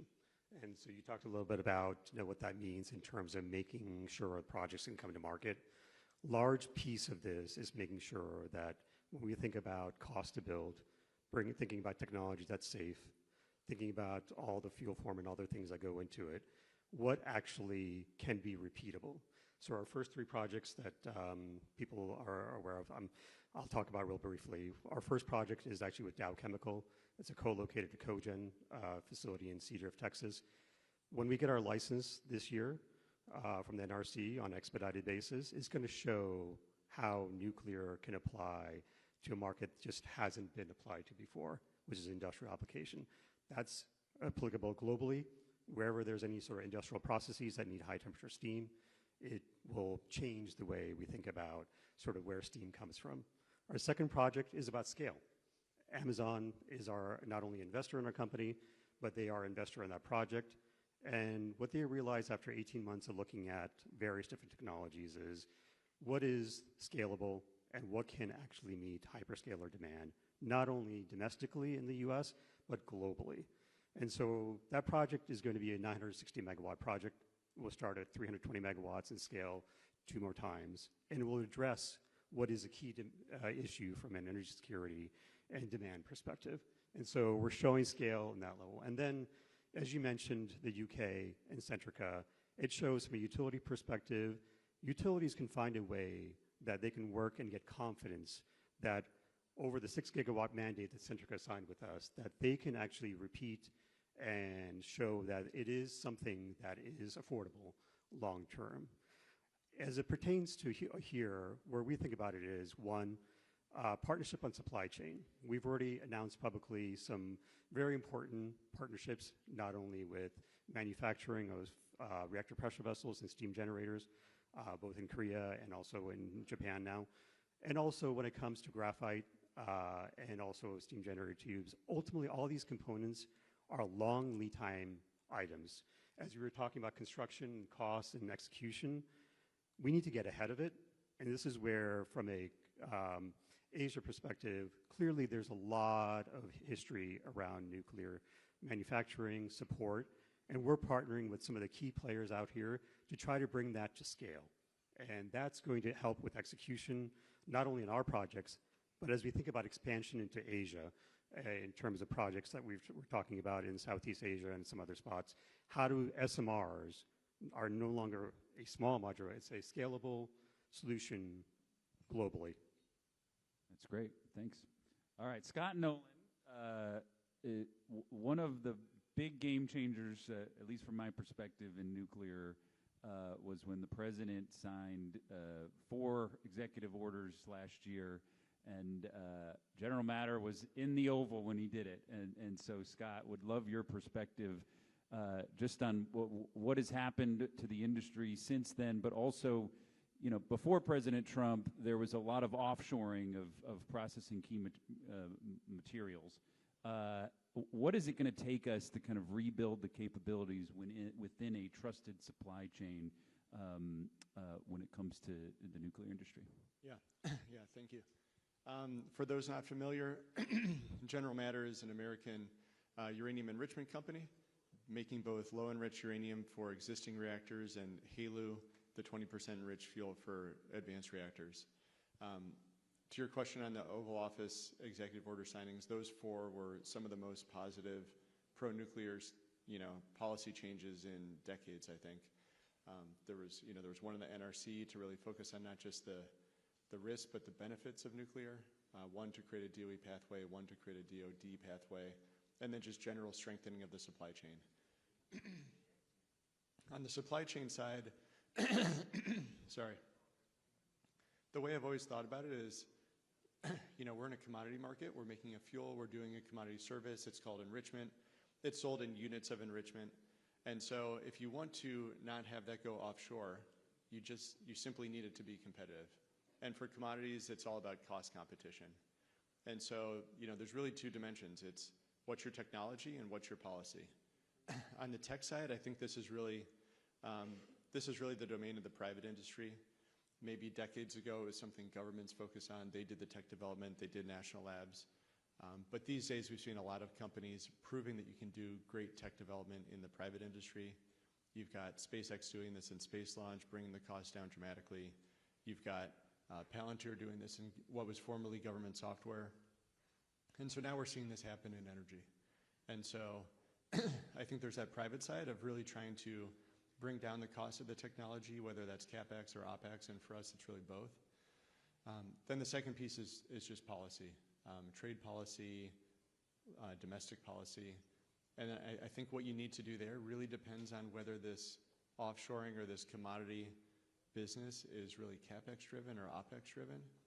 I think if it's OpEx driven, it's the type of things Secretary Bergen was talking about earlier. It's OpEx, it's going to be energy, it's going to be the cost of thermal energy, electricity, and that just gets back to the grid. Like, what are you doing around energy policy? What is your domestic policy that's going to bring down cost? You know, there's the example of Germany adding too many constraints, ending up with 20% less power at 3 times the cost per kilowatt hour. That's not going to work for industries that are OpEx dominant.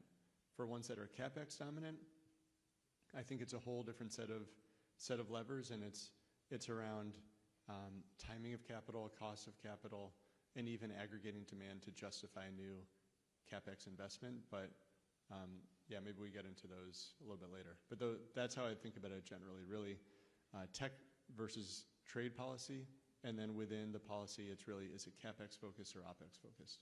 Yeah, that's great. Mike, switching back to you on LNG, so let's dive down a little into the Indo-Pacific and focus on that. What's the infrastructure like here in the Indo-Pacific? What are investments needed on infrastructure, especially when it comes to LNG? And you know, from the government side, how could we maybe help on the infrastructure? Sure. I think we're in again, to strike a positive tone, we're in a unique moment here where there's alignment of government support, regulatory support, capital, and fuel supply to grow the deliverability of increasing volumes of gas into Asia. The investments are continuing and growing in regas capacity, and so there's more to be done there. Those investments are well supported from the private side. They need permit support, and so efficiency and of delivery of those permits will just accelerate deployment. You obviously need pipeline interconnects. You need pipelines built, and then the load will come. I think, and Secretary Bergen talked about the transition conversation that's been going on the last few years. In the case of natural gas, all the engineering has been achieved that allows the delivery, of 6, 7, 8 cent kilowatt hour electricity anywhere in the world. And historically, that's been consumed at 100% of capacity. And it's an extremely optimistic thing that will support the growth in manufacturing of intelligence, but the basic demands of a growing global middle class and entrepreneurialism. And so I think probably as I look at the supply chain after friction of the pace of permits is probably how fast the world can build gas turbines, and the people to install and build them, like Bechtel. That's great. Thanks, Mike. So Dina, I like to use the term Trump speed of moving quickly on infrastructure, but you do face sometimes labor issues, the equipment, as Mike just noted, skilled labor in particular. I mean, so what are some of the constraints you see, and then what maybe some of the advantages of the Indo-Pacific? Yeah.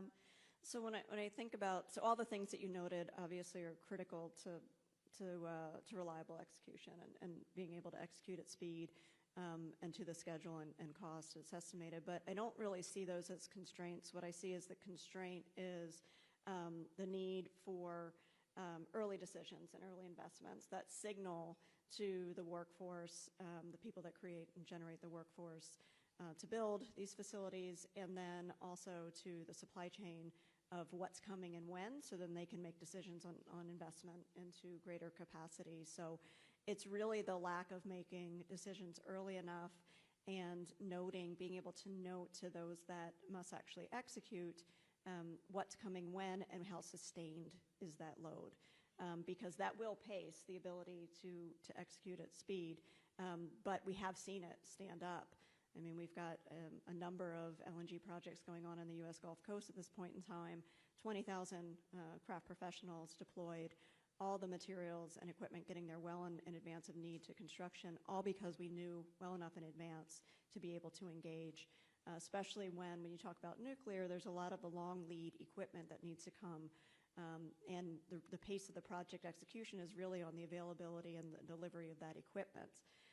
And so getting out in front and making decisions and capital investment early enough to trigger the purchasing of that equipment is incredibly important, such that you know it's coming, you can rely on it, and then get all the construction ready to receive it and to continue forward unencumbered by receipt of material and equipment. So it's really, I think, just lining up and making sure that to be able to achieve these projects with greater efficiency, with standardized schedules, even more efficient schedules, and to cost or better, it's obviously standardizing designs, as we talked about, because then you're building the same thing multiple times, but it's investing early in the decision-making process and in the supply chain releases, and then making sure that you're reaching into the workforce development years in advance, because it does take a number of years to get someone who's entering the workforce as a craft professional to come up to speed.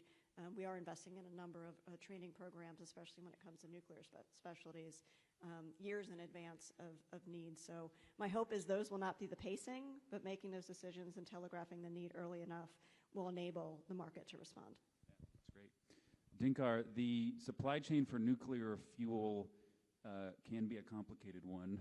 So talk to me about how do we strengthen that supply chain? What are some of the steps we could do, particularly here in the Indo-Pacific? So, good question. The advantage that we have with our technology is that, because of the triso form of fuel that we have, effectively, by intrinsic nature, it's safe, and it's the first barrier of safety. The disadvantage is that HALEU is not something that's mass-produced at this point. So thanks to companies like General Matter, which we're excited about from a development partnership perspective, it's really about how do you take uranium, which is plentiful, to go through the whole conversion, the enrichment, deconversion process to LEU all the way to HALEU. And so thanks to the administration's support on the investment that's already been happening, and also just in terms of general interest, we believe that we're well ahead of the game. It's just a matter of continued support and continued expansion. What we're doing on our side is owning the fuel fabrication piece of it. So that means we're not depending on somebody else to take the HALEU form and put it into fuel that we need for our reactors. So we already have our first facility. We call it TX1, TRISO X1, that's in Oak Ridge, Tennessee, that is well advanced in construction and will be fully constructed next year. It just recently received 2 weeks ago the first NRC license for fuel fabrication in decades. And we believe that that is replicable across the US and globally. And we're excited about localization, along with what we're doing with partners here in Asia, including our partnership with Tucson, with DLE&C, KHNP, and IHI, Toyotan. So all of those are where we're localizing, and we can bring fuel fabrication local too. That's great. Scott, what do you see that the U.S. and our partners in the Indo-Pacific, what should we be focused on to help build resilience in the supply chain? Yeah, I think it gets back to the two things I highlighted before. One's tackling OpEx, one's tackling CapEx. I think if you want more resilience in the supply chain, if you want more capacity, more production, lower cost, you need to catalyze that in some way. And I think it's really those three dimensions of, can you somehow convene demand? Can you get demand or some backstop for demand? Can you bring forward the cash from different contracts? Can you basically enable down payments in some way, enable upfront payments, and then can you otherwise reduce the cost of capital and bring more capital to bear? So I think on the first one, it's even things like what the EXIM is doing in the U.S. with Project Vault. I think something like that, where there's a buyer of last resort, but that this is a market. Everybody believes it's going to be a market, but you get into some backstopping activities to catalyze that new investment. I think the second dimension of bringing forward capital from these contracts. So not even using public capital, but trying to find private capital that can finance construction just through the normal activity of signing a contract and making payments. If you can somehow finance that and bring that forward, all of that capital can go into capacity building, bring you back up to speed much, much more quickly to satisfy all the demand that's out there. And then finally, I think it's just bringing down the capital in other ways. So that's investing in each other's capacity building and doing so at terms that are going to be attractive, but just bringing that capital to bear on things that are very strategic for both sides of the Pacific. So those are the different ways I would think about it. But it's just trying to figure out how you catalyze investment in capital-intensive projects to bring that capacity online. That's great. We got a few minutes left here, so this one's actually going to help me do my job. I want to ask each of you, in order of what can we prioritize as the top issues that we can fix? So we try to fix as much as we can at the White House, at the Energy Dominance Council, as quickly as possible. We've had some successes with that, but I'm going to be in a bunch of meetings with several government officials over the next couple of days. If there's something you could give me as a homework assignment of please fix this first when it comes to the Indo-Pacific, what would come to top of mind? Mike, go ahead. In the Indo-Pacific, it's the same as the United States. Is we need efficiency of permitting, the customer demand, the capital is all there, the engineering is all there. It's just how incredibly long it takes to receive permits that really have already been issued before, and they really need to be. We need a kind of a bottoms-up approach to making that go faster. In the U.S., I would add to it the permitting reform that will make the portion of the U.S. permits that always end up in courts to go more efficiently as well. And I think that's going to rear up in the U.S. here in the next few years. Yeah, well, permitting reform is definitely on my list for the U.S., don't worry. Dina, go ahead, same question. Yeah, I think it's what may feel like softer things, but I think they're really hard things. The first is early integration of all those that are actually going to be participating in what's to come. And what I mean by that is when you have engagement amongst the policymakers, amongst the regulators, the financiers, the project delivery team on what it's going to take to get something across the line, usually get a better product at the end of the day. I think the second thing would be just a real clear leadership on priorities. There's clearly a lot of objectives in energy stability and security going on, whether or not it's nuclear, LNG, or otherwise. But telegraphing what's most important when will help also with some of those things we talked about as far as bottlenecks, getting that information earliest. And then just making sure that industry, it really kind of goes back to the first one, that industry and government collaboration, that nobody executes in a, on their own, but are actually looking to involve all parties on what success looks like. Great. Dinkar? So those are good points, and I'll try not to repeat them, but I think the one I would focus on is capital markets. At the end of the day, the minister mentioned it this morning in his opening remarks. When it comes to new projects, no matter what they are, it requires a little bit of sort of support just from confidence perspective. So if I were to think about the supply chain when it comes to scaling up, whether it's reactor pressure vessel manufacturing, whether it's any of the other components, it's going to require some support from just like we're seeing in the U.S. And the second thing is when we think about risk, it's not about biting off the entire project. It's about a graduated approach where you're doing infrastructure projects, whether you're doing LNG, whether you're doing nuclear, whether you're doing sort of enrichment. Ultimately, you're doing stage-gated approach. And knowing that you have support on the government side from a bridge capital perspective helps attract private capital. Private capital will get there. It took 20 years in many industries for that to get there. The only way we're going to get there sooner is by some accelerant. So we're excited about the partnership we already have. Great, thanks. Scott, go ahead. Yeah, I think the one common thing for anything you want to do industrially is going to just come back to energy costs. So it's whatever you can do to just keep driving down energy costs, make it more abundant. I think permitting is a huge part of that. If you look at our facility that we're building, our timelines to being online are driven by about 1 to 2 years just by licensing. So if the permitting were quicker, if those review processes were faster, we could be online at least a year earlier. So I think that's a big part of it. I think the second part is you want to make it permanent. So if you ask yourself, well, why isn't there more enrichment capacity in the U.S.? Why aren't there more gas turbines already being built? Maybe it's because those companies didn't believe that those sources of energy were going to be favored, or that there would be long, big political cycles around them. And therefore, do you really want to build something where it's a 10, 20-year project and you don't know what the future holds? So it's both a licensing side and then just trying to find some way to lock in policy and give companies certainty of this demand will be there and you should build for it. Well, I want to thank Venture Global, Bechtel, X Energy, General Matter. I mean, these are great companies. I can't say it enough. My job is to basically get out of the way and let these companies do exactly what they've been doing. And we are at an age right now with President Trump that is unlocking the ability of these companies to do exactly what they're doing. And I just want to thank each of you for making the effort just to be here, one, but also what you guys are doing each and every day is fantastic. If anybody out there does not know these companies, please get to know them. They are fantastic, and they make me look good at the White House. So anyways, thanks, everybody. That's it. Thanks to the panelists, and we'll move on to the next one. Thanks, everybody.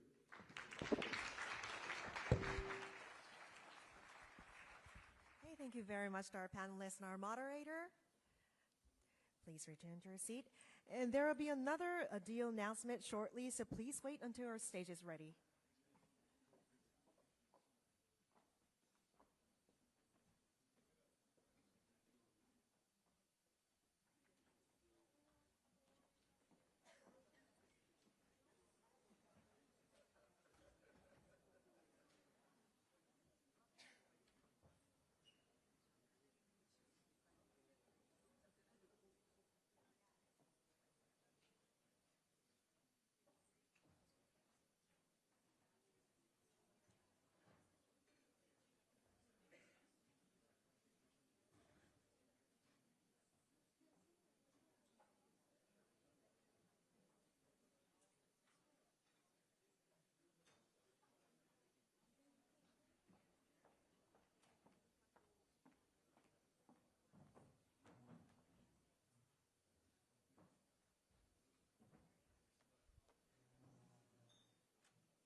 Thank you very much for your patience. It's now time for our next round of deal announcement. This session will feature the United States and Australia. It's my privilege to welcome to the stage Sean Jovanovich, President and Chairman of the Export-Import Bank of the United States. If you please.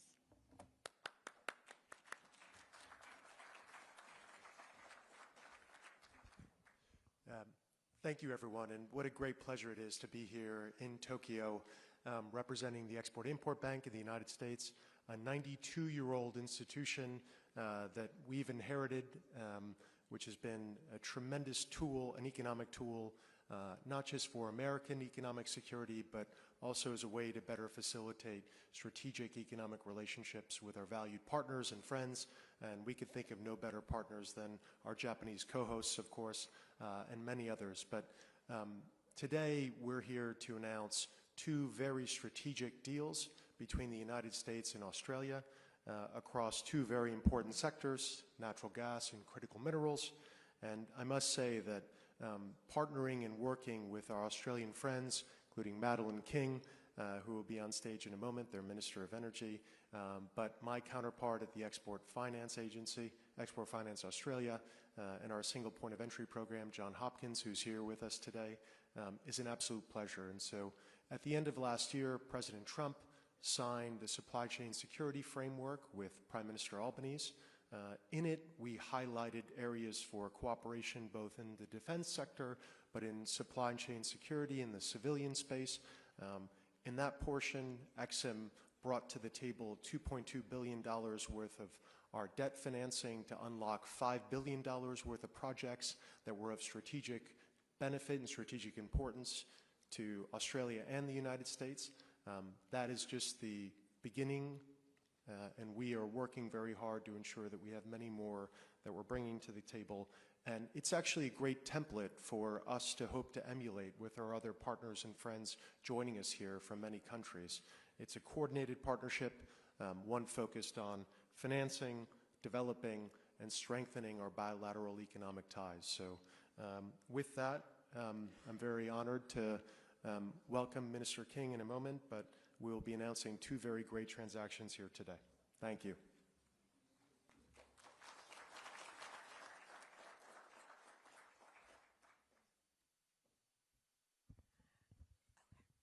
Thank you very much. So now please welcome the Australian Minister for Resources in Northern Australia, the Honourable Madeleine King.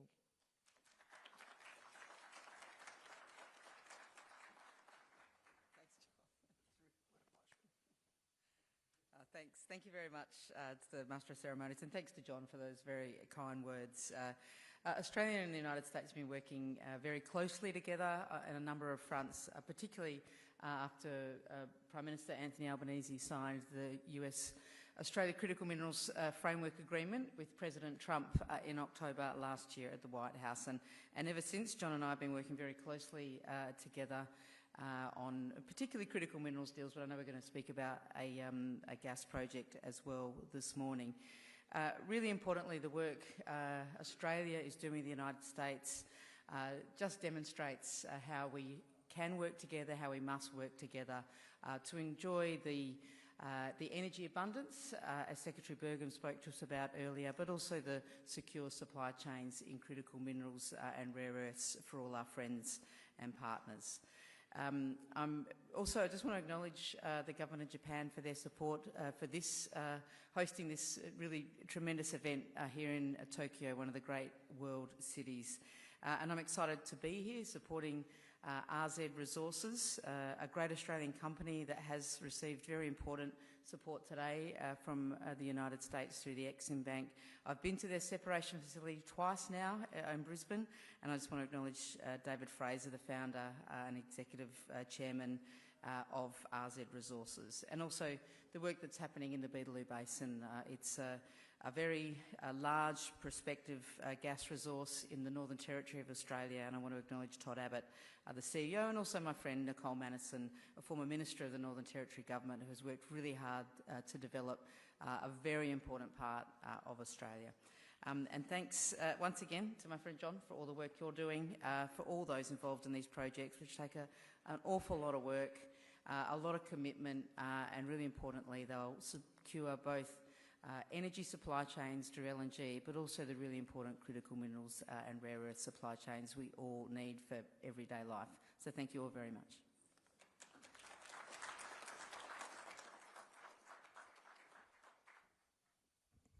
Thank you very much. So now, the first deal features Tamboran Resources and Falcon Oil and Gas. Tamboran has completed a $225 million acquisition of Falcon Oil and Gas, becoming the largest operator in the Beetaloo Basin in Northern Australia, a world-class dry shale gas resource. The deal positions Tamboran to supply gas for domestic energy security, LNG exports to Australian and U.S. allies, support U.S. military energy needs, enable hyperscale data center development across the Indo-Pacific region. So, if you please. Thank you very much.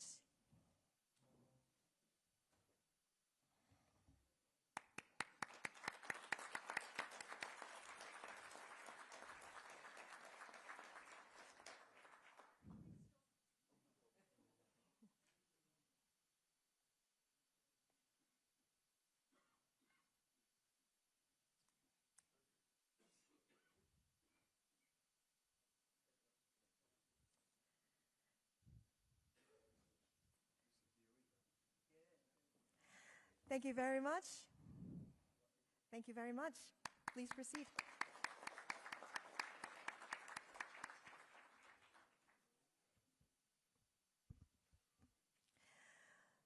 Now, the second deal is the RZ Resources COPI project signing. The RZ Resources is advancing the COPI project, a globally significant critical minerals and rare earth development in Australia, with expected 57-year minimum life and estimated 3 billion tons of mineral resources. The project is expected to produce approximately 344,000 tons of heavy mineral concentrate each year, including titanium, feedstock, zircon, and other strategic mineral essentials to advance manufacturing and defense supply chains.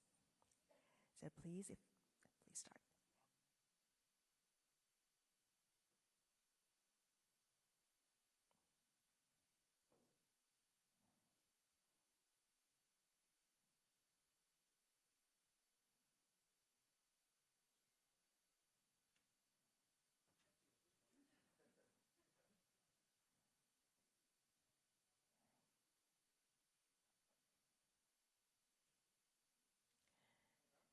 Okay, so thank you, Ms. We're going to do a photo shoot.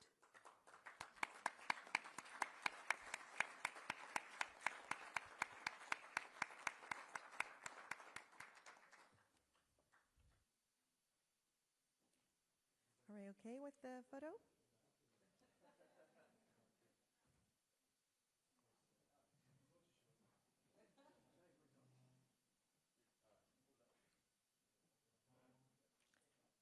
Yeah, please open the...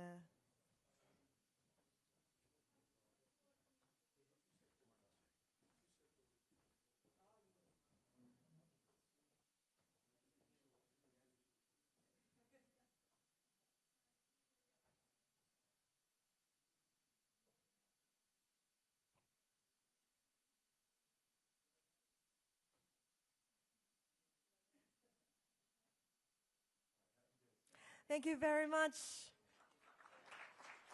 Thank you very much. Please step down from the podium. Thank you.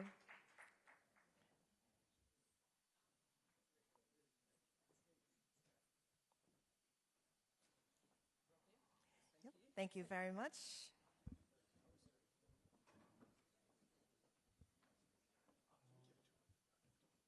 Thank you very much. So now at this time, I'd like to invite our senior government official up to the stage to take the official ministerial family photo. So please wait until we're ready.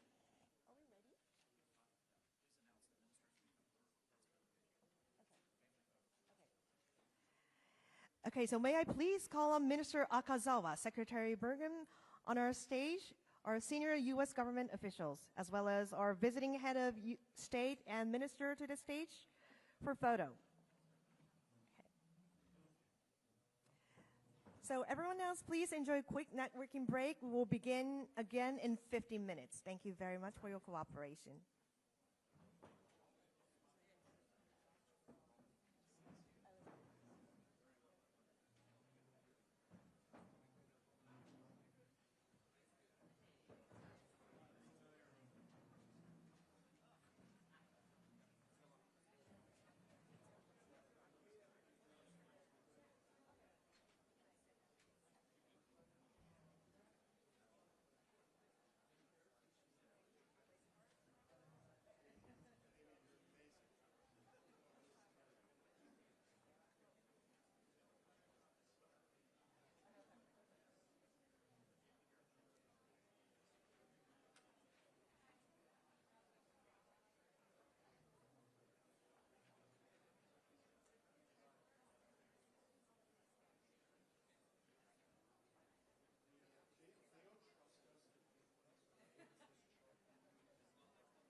Ladies and gentlemen, please return to your seats.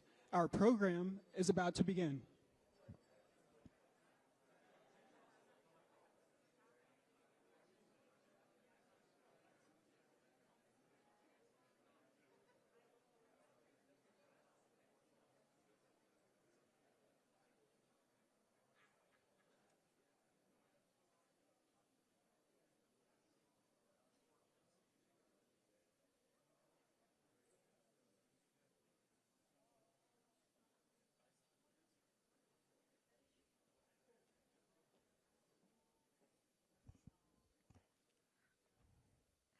So welcome back, everyone, from your break.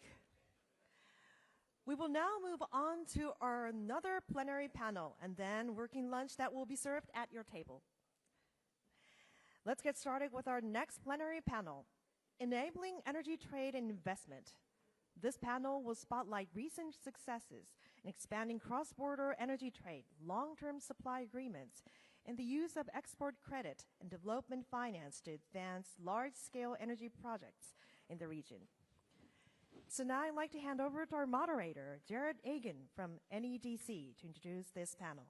If you please. Great, thank you. Thanks, everybody.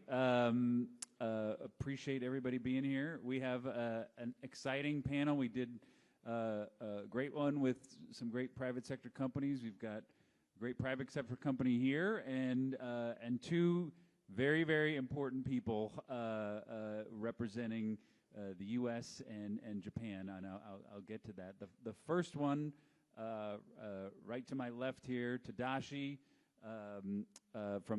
he's the chairman of the Japan Bank for International Cooperation. I'll give you a little story. I did not know Tadashi probably 3 weeks ago, and now I have seen him many, many times in the last couple of weeks. He is in the halls of the West Wing of the White House. I've seen him in multiple panels. Huge, important partnership between the U.S. and Japan. And then obviously, as we lead into a big visit next week of the Prime Minister and President Trump. So very exciting. I can't think of any relationship more exciting right now. And Tadashi is right in the middle of it. So I want to go to Tadashi first and just talk a little bit for us about the importance of that relationship between the U.S. and Japan, how these energy partnerships are working, and just in the global sphere. Obviously, a lot going on in geopolitical atmosphere right now. But really talk to us about how you view this relationship between the U.S. and Japan from the energy perspective. Thank you, Jared. It's my great pleasure to be on this very important panel. And on the importance of U.S.-Japan relations or alliance or partnership from the viewpoint of energy and energy security, because now, as what happened to Middle East, Strait of Hormuz, Japan is very much dependent upon that the logistics of oil and gas from Middle East and Strait of Hormuz. Therefore, that we have been prepared for that kind of a close of the Strait of Hormuz. It happened because of the Iranian adversary gas attack, and also that's attacks on that state in the Gulf, like Qatar, the UAE, and Saudi, and so on. Therefore, that we have been more diversification of the supply from oil and gas. Most recently, that we import oil from Qatar, from Middle East. However, that's we're more diversifying that source of oil and gas. For that, the gas we import gas from Malaysia, and also used to be Indonesia at the top, but Indonesia is not turned to be a net importer of natural gas. Therefore, that we also we import natural gas from Australia. And a first LNG cargo to Japan almost 60 years ago from the state of Alaska. It's the first cargo of LNG come. Therefore, that from the U.S. is very important. Therefore, that Japanese private companies already take part in the many gas field and shale gas, and in both Texas and Louisiana and the American Gulf. And the problem is that the transportation of the gas, because that no exit on of the western states in the United States, right? California, Oregon, and also to Washington State. They do not allow that gas export terminal from U.S. Therefore, that we have to pay additional expense for circumvention through that other direction. But also that in a spot basis, we need some of a cargo swap that we do, but it require additional costs.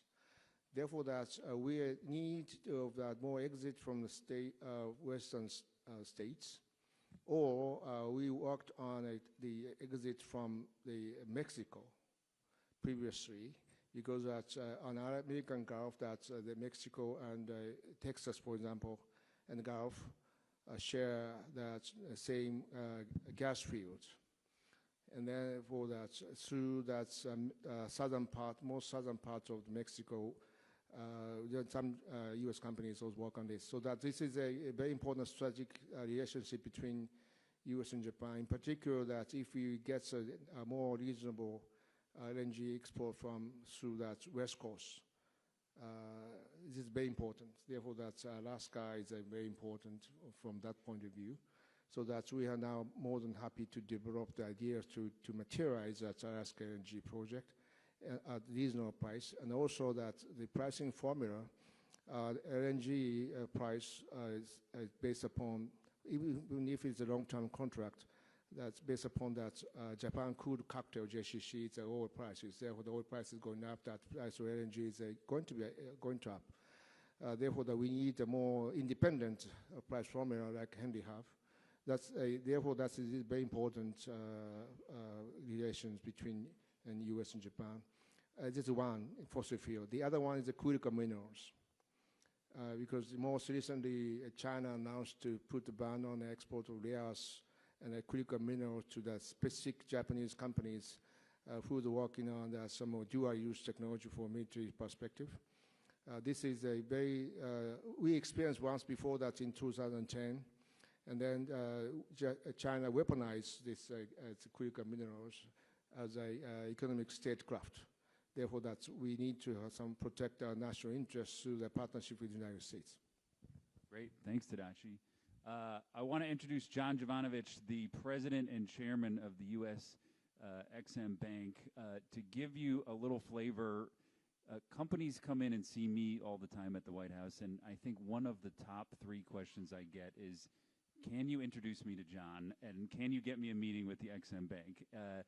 I don't want to steal his thunder. John pulled off one of the biggest deals that we've done in President Trump's administration. I'm sure he'll talk about Project Vault, but he has hit the ground running. He is on fire at the EXIM Bank.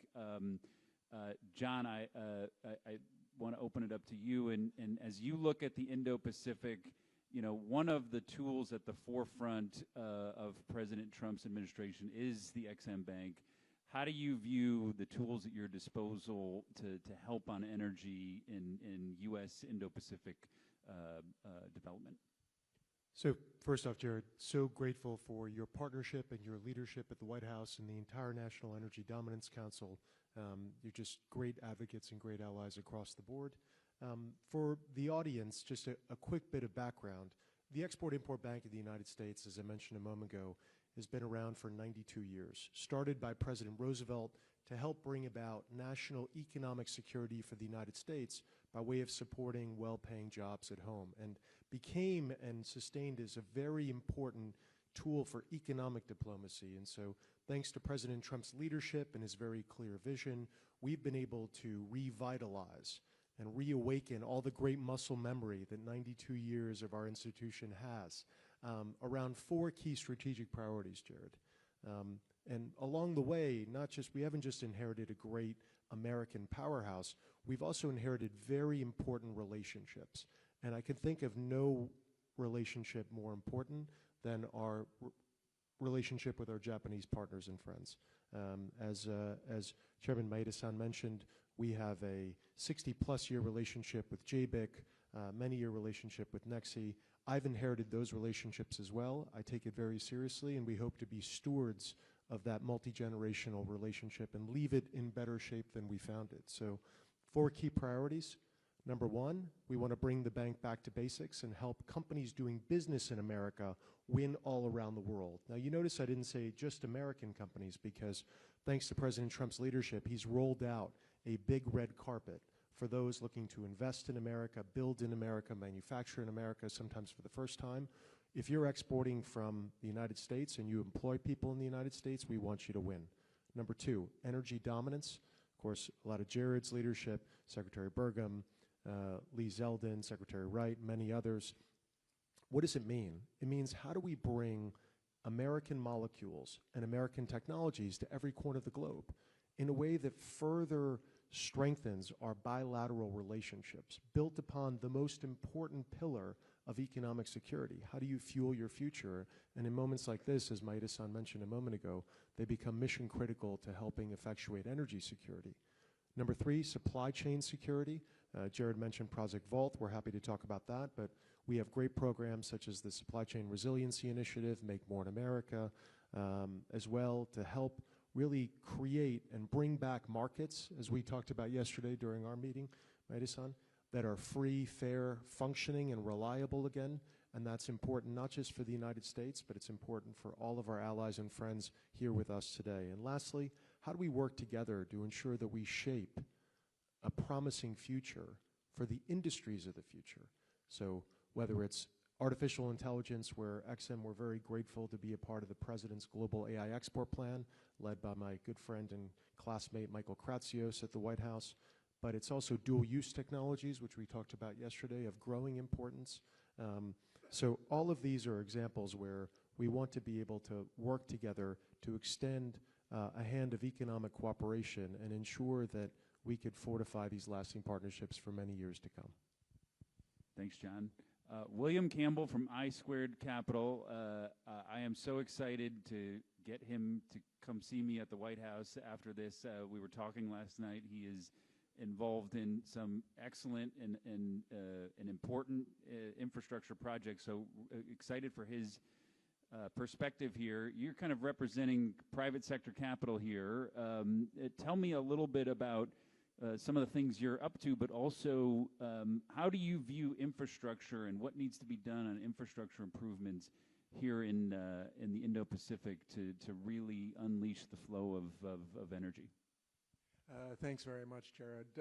It's a pleasure to be here, and particularly with such an illustrious panel. I'm really delighted to be a representative of the private sector here.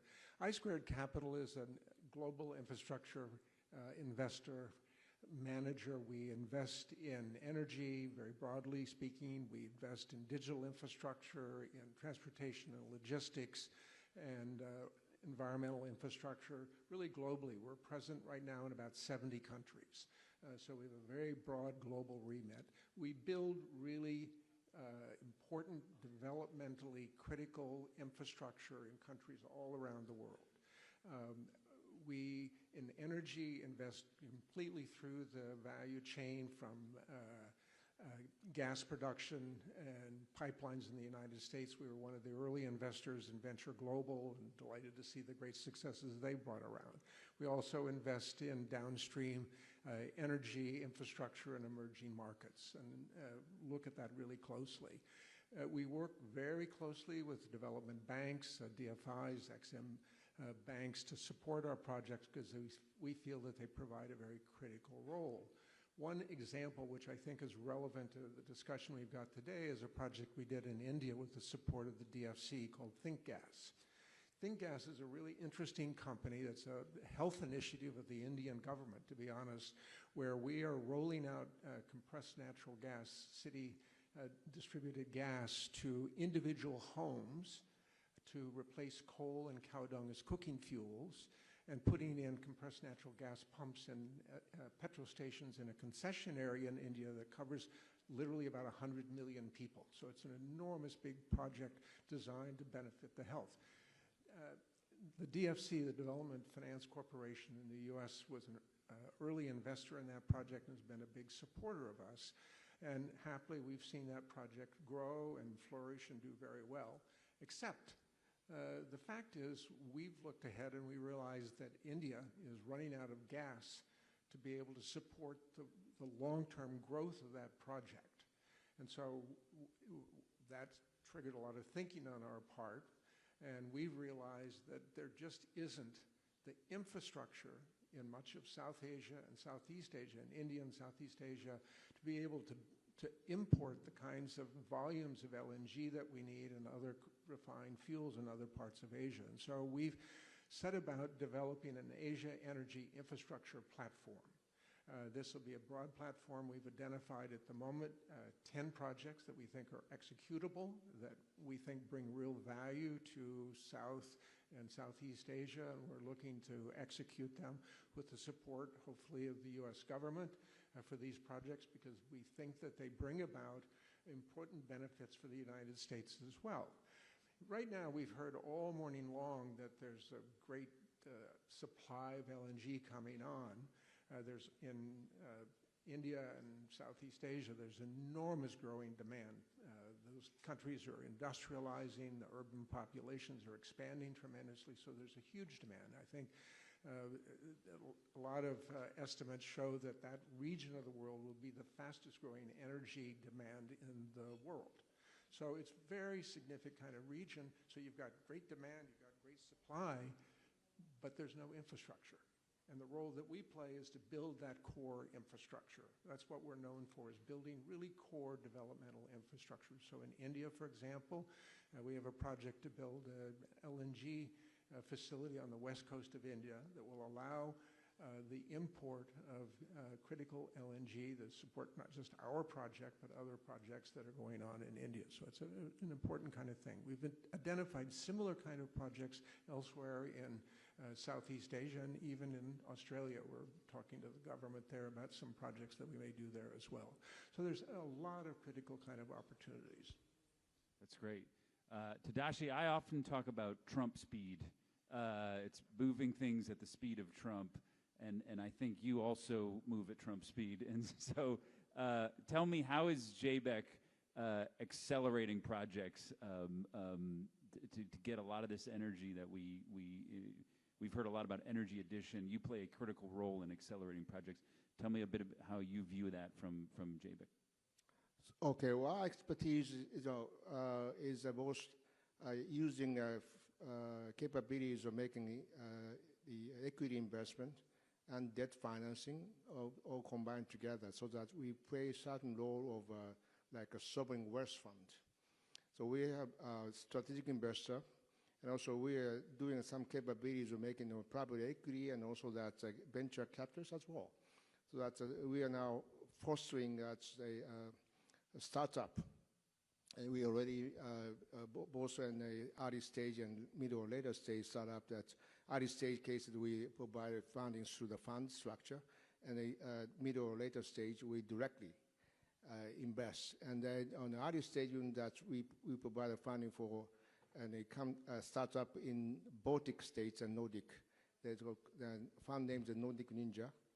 We already launched two funds. The coolest name imaginable. Yes, thank you. Nordic Ninja, that's very successful. That's Nordic Ninja 1 invested at 21 startup in Nordic area, and then out of 21, already 4 became unicorns. So this is fabulous. So that we have a wide range of spectrum of our cities. Therefore, that we also are doing a lot of the track record of infrastructure financing, and therefore we have been partnering with other partners in the country like Exim Bank and also US DFC, and also there's some sovereign wealth fund of Middle East like ADQ Abu Dhabi, Mubadala Abu Dhabi, and also that we line of credit to Abu Dhabi National Company, $24 billion line of credit to the ADNOC. So we are doing, our network is a very globally spread, but we need to have a very more tangible project to be from the day one. We are accelerating the project preparation, and then the monitoring, and then put equity or debt in a strategic way. So, and also that we bring some of the partner from the like-minded countries. We have signed an MOU with already twice, 3 times with the DFC and EXIM, and also that today the USTDA. So this is a very important role of us. So that's this is a mindset, and our network is very wide. Most recently, I decided to make a new international office in Poland. We're going to support the states like Ukraine and Western Balkans and so on. And also that one our priority is nuclear. So that we are the second largest shareholder of the American company NuScale. And then that we deploy NuScale SPR to the state of Tennessee, like TVA, and this federal agency of utilities in the United States. And also that GE Petrova Hitachi is a small modular reactor as well. Is a BWR X300, and also the gas and others, so that we have a more comprehensive approach to materialize the project. Great, thank you. John, there's so much potential in advanced technology and manufacturing here in the Indo-Pacific. What do you view as some of the best and biggest opportunities around advanced technology and manufacturing here? Yeah, so as Secretary Burgum mentioned this morning, the thing that is foundational, the common thread throughout all of these industries of both today and the future are critical raw materials, critical minerals. And so take Project Vault, for instance.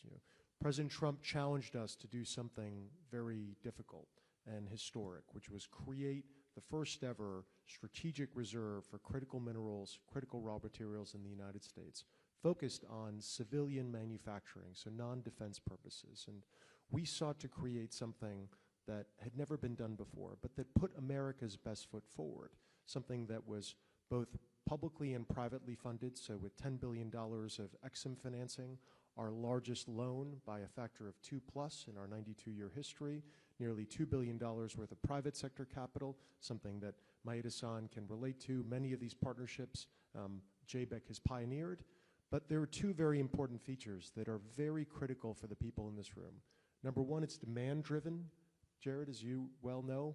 So we're driven by what the manufacturers operating in the United States say they need when they need it most. So where there's a just-in-time inventory model, we're trying to create a tool for just-in-case, which people are more and more planning for.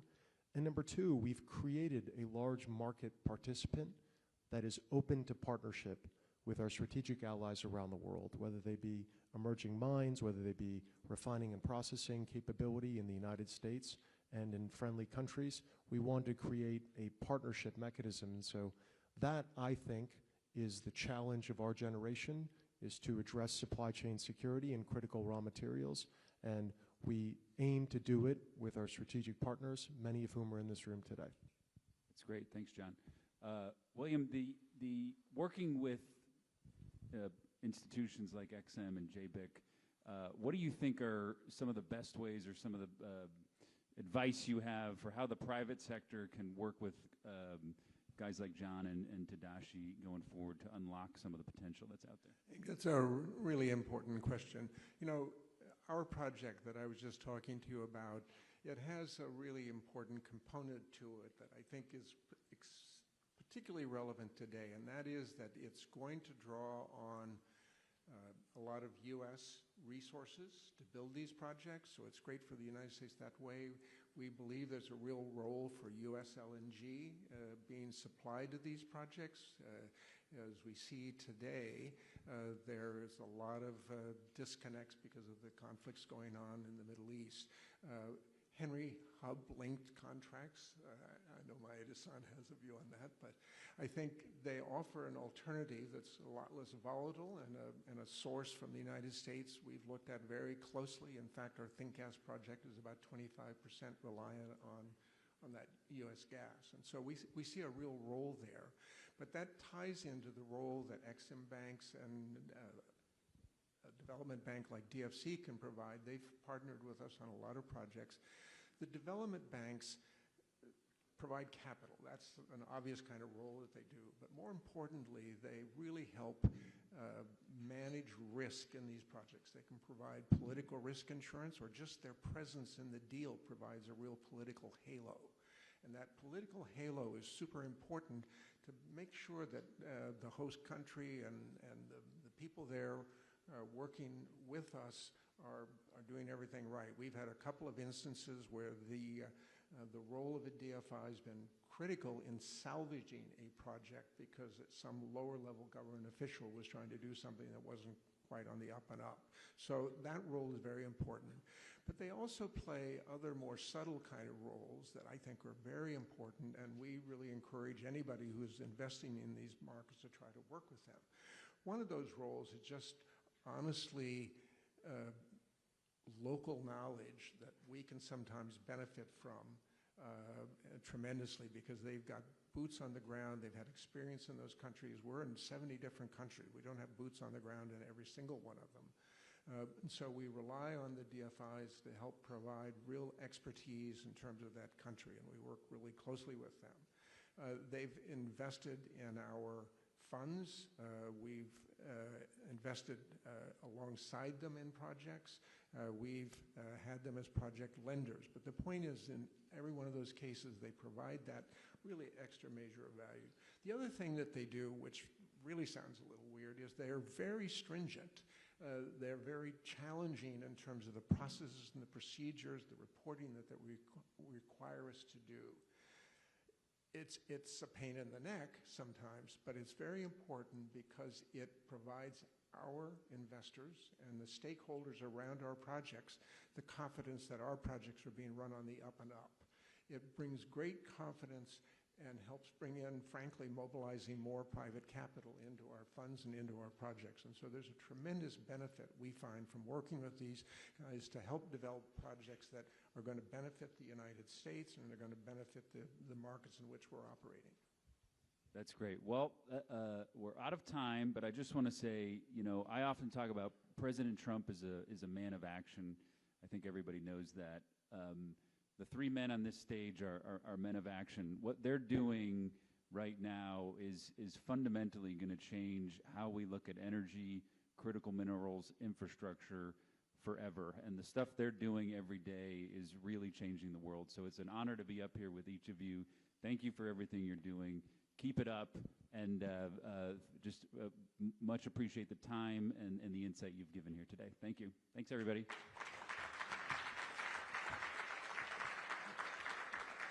Thank you very much to our panelists and our moderator.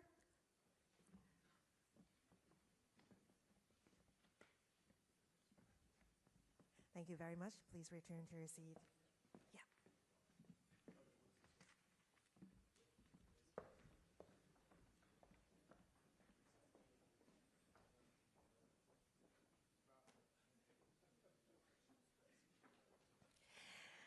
And now, ladies and gentlemen, it's now my honor to introduce the special guest for keynote remarks, the Honorable George Glass, the United States Ambassador to Japan. Ambassador Glass was confirmed by the Senate to be U.S. Ambassador to Japan in April 2025. He previously served as U.S. Ambassador to Portugal from 2017 to 2021 during the first Trump administration. Ambassador Glass is a prominent American businessman with expertise in finance, investment banking, and technology. So please welcome Ambassador Glass to the stage.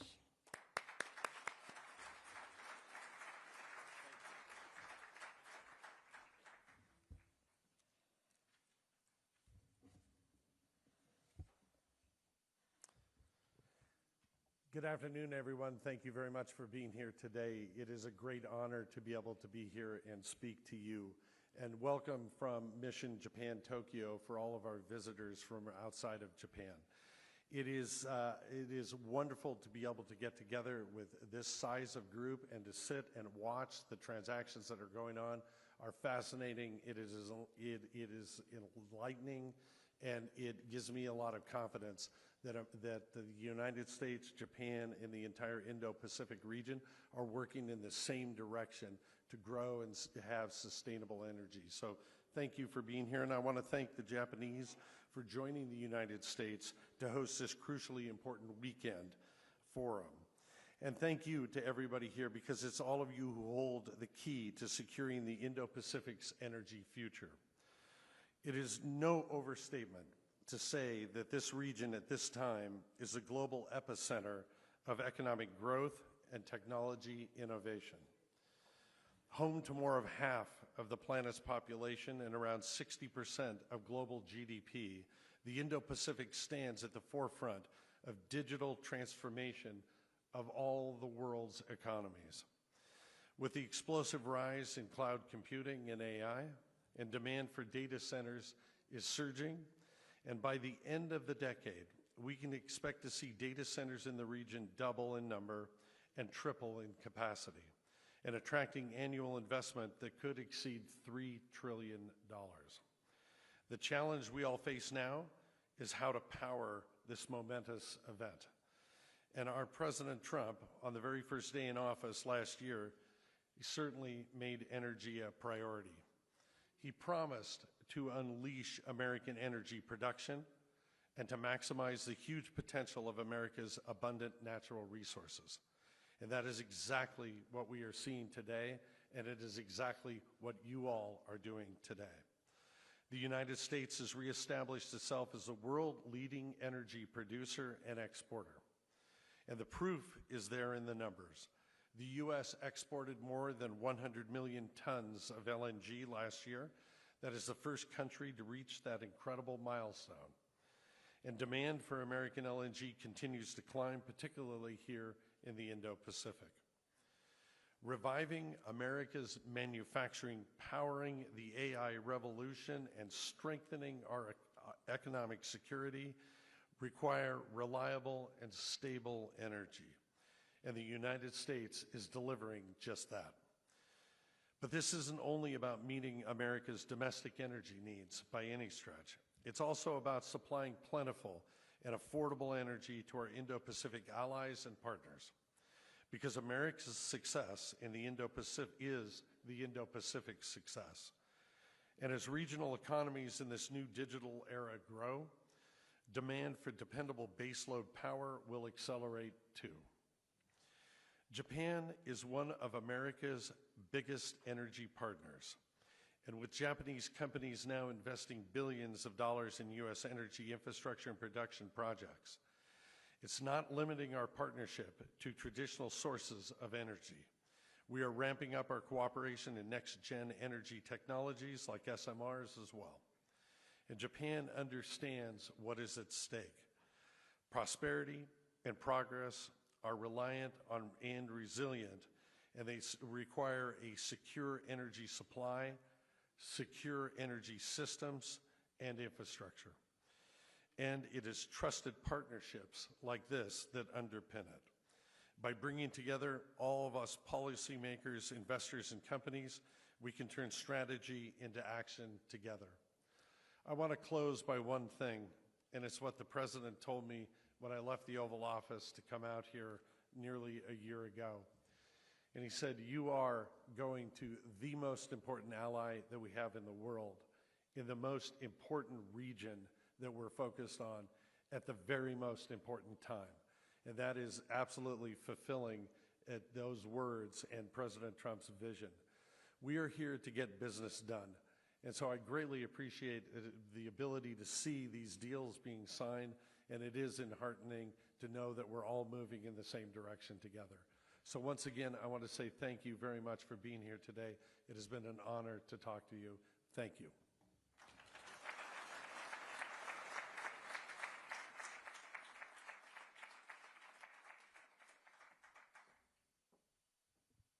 Thank you very much, Ambassador Glass. So now it's time for a lunch. So everyone please remain seated. Lunch will be served at your tables.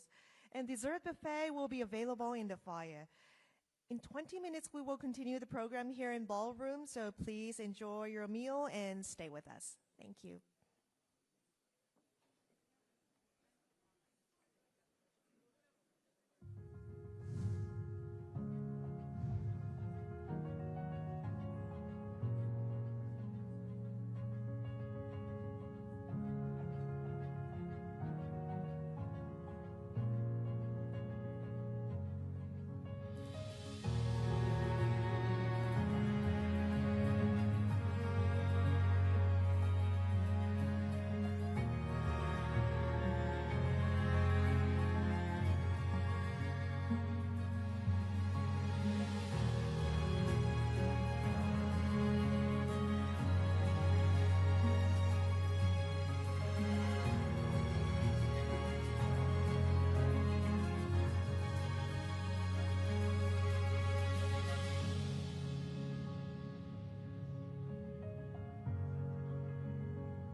All right, everyone, hope you're enjoying your lunch.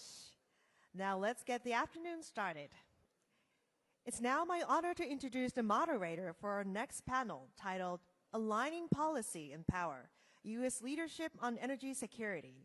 Mr. Aaron Snipe, Deputy Chief of Mission, U.S. Embassy and Consulates in Japan.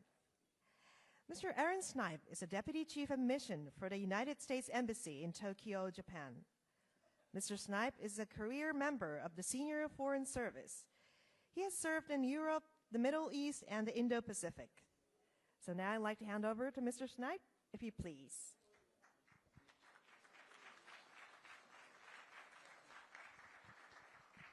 Excellent. Thank you so very much. Again, Aaron Snipe, Deputy Chief of Mission at the United States Embassy here in Tokyo, and it is such a pleasure to welcome you all. We know we are, some of you are still eating, and this is the post-lunch seminar, but we have quite a power panel for you today. So without further delay, let me introduce our panel, two of whom you have already heard from, but really looking forward to hearing more, and then one you haven't. So first and foremost, the United States Secretary of the Interior and Chair of the National Energy Dominance Council, Douglas Burgum. Next, the Administrator of the United States Environmental Protection Agency, Lee Zeldin.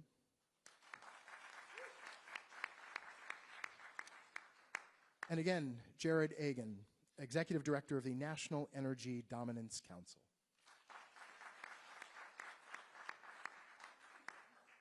Excellent. Well, since we've heard from Secretary Burgum and Executive Director Agan, let's start with EAP Administrator Zeldin. Sir, for those who know, the EPA's focus tends to be domestic. So there may be some in the audience who are wondering, what would the role of the EPA be in energy security here in the Indo-Pacific? Well, this is a forum about strategic partnerships at such a key moment in time for the Indo-Pacific.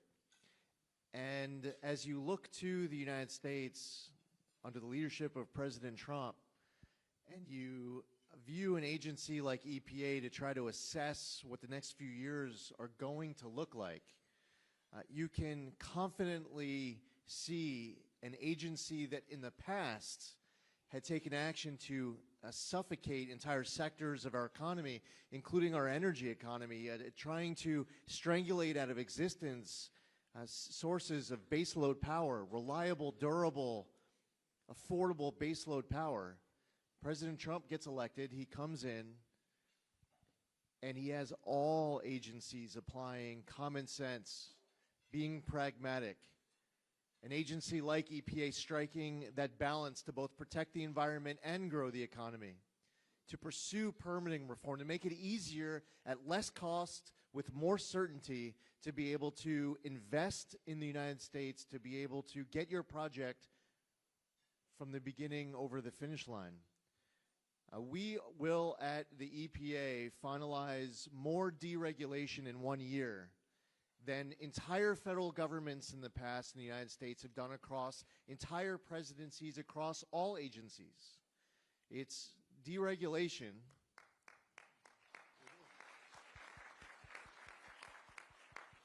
It's deregulation that's heating a demand domestically from Americans who care about being able to afford to heat their home, to be able to afford a new vehicle, to be able to power that vehicle and get to work and school. So as we gather here over this weekend and we talk about strategic partnerships for the Indo-Pacific, you know that under President Trump's leadership in the United States, that all agencies, including the Environmental Protection Agency, will be focused on top of our core missions, unleashing energy dominance, pursuing a key leadership role in artificial intelligence, which you heard Secretary Burgum touch on so eloquently this morning, working to make more vehicles affordable, to create more auto jobs, And we will never lose sight on our core mission, which is protecting human health and the environment and working towards clean air, land, and water for all Americans, fulfilling our statutory obligations, but doing so in a way that creates a climate that has never been better for these deals that will be announced, agreements between nations, and public-private partnerships. While this is a first forum, and Jared, you and your team at the White House, your incredible leadership that we get to view every day when we're back home, to see it here in Tokyo on the world stage is just so exciting for the future. Instead of government going out of its way to stifle these opportunities, we are tearing through roadblocks at the national level to make anything possible. That's excellent. Thanks so much, Administrator Zeldin. This is, I think, a very clear articulation of President Trump's vision for this unleashing and this idea that economic dominance is actually economic abundance, that this abundance has an opportunity for our partners in the Indo-Pacific, our allies all around the world, to tap into this, which creates this greater prosperity, not just for the United States, but for all of us. So I guess, Secretary Burgum, I would ask, and I think it's on the mind of many. Oh, is it? Okay. I listen to my secretary. Yeah, so I guess thinking about President Trump's vision, he's made diversifying critical mineral supply chains an absolute priority for the United States. In our work here in the Indo-Pacific, we see it at our embassies around the world who are deepening our relationships to ensure that those supply chains are unfettered, certainly when our adversaries seek to do so. In your view as executive director, how important are critical minerals to energy security? Very important, but you know, what the National Energy Dominance Council is all about is results. And when it comes to critical minerals, it's about getting results quickly at Trump speed. And so I'm sure everyone's here enjoying the lunch, and I'm sure the chicken is good. But the reason everyone is here is for the deals. And what we're doing is, at President Trump's directive, it's getting the folks in a room like this to come through with results and actual tangible deals that are actually going to close the gap when it comes to critical minerals, unleash energy. And so we've flipped the script, I think, under President Trump. No president has put energy at the forefront like this president has. I tend to call him the energy president because of what he has done when it comes to energy. Energy is national security, energy is foreign policy, and when you talk about critical minerals or supply chains, all of that is hugely important, and everyone sees it in the headlines every day right now.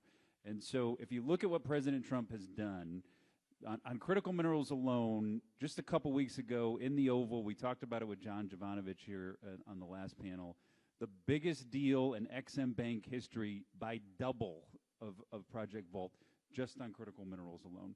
He is unleashing the tools of government at rapid speed to catch up and to make sure that our supply chains are stronger than ever. So it's really all about results. Just this morning, the president used his authority to help unleash offshore drilling in California so that California, which gets most of its fuel sources, and the secretary is better at talking about this than anybody, from foreign sources. Now the president is taking action on that. And so every day he's moving at Trump speed to fundamentally change how supply chain and how we look at energy all around the world. So it's really all about results. It's getting everybody in rooms like this, not just to have nice chicken lunches, but to really walk away with tangible deals and tangible results. And I think when you talk about critical minerals, I have never seen the urgency at the White House around critical minerals. Our team, we've got a couple experts on critical minerals.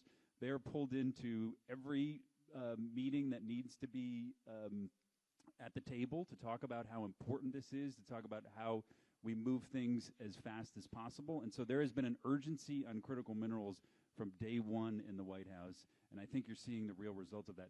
The president is looking at things from a completely different perspective, equity deals, using all the levers of government, XM Bank, all of that now to close the gap. And then we had a massive critical minerals, Secretary Rubio had this massive critical minerals ministerial just a couple weeks ago, and the amount of countries that attended that signed up to partner with the U.S.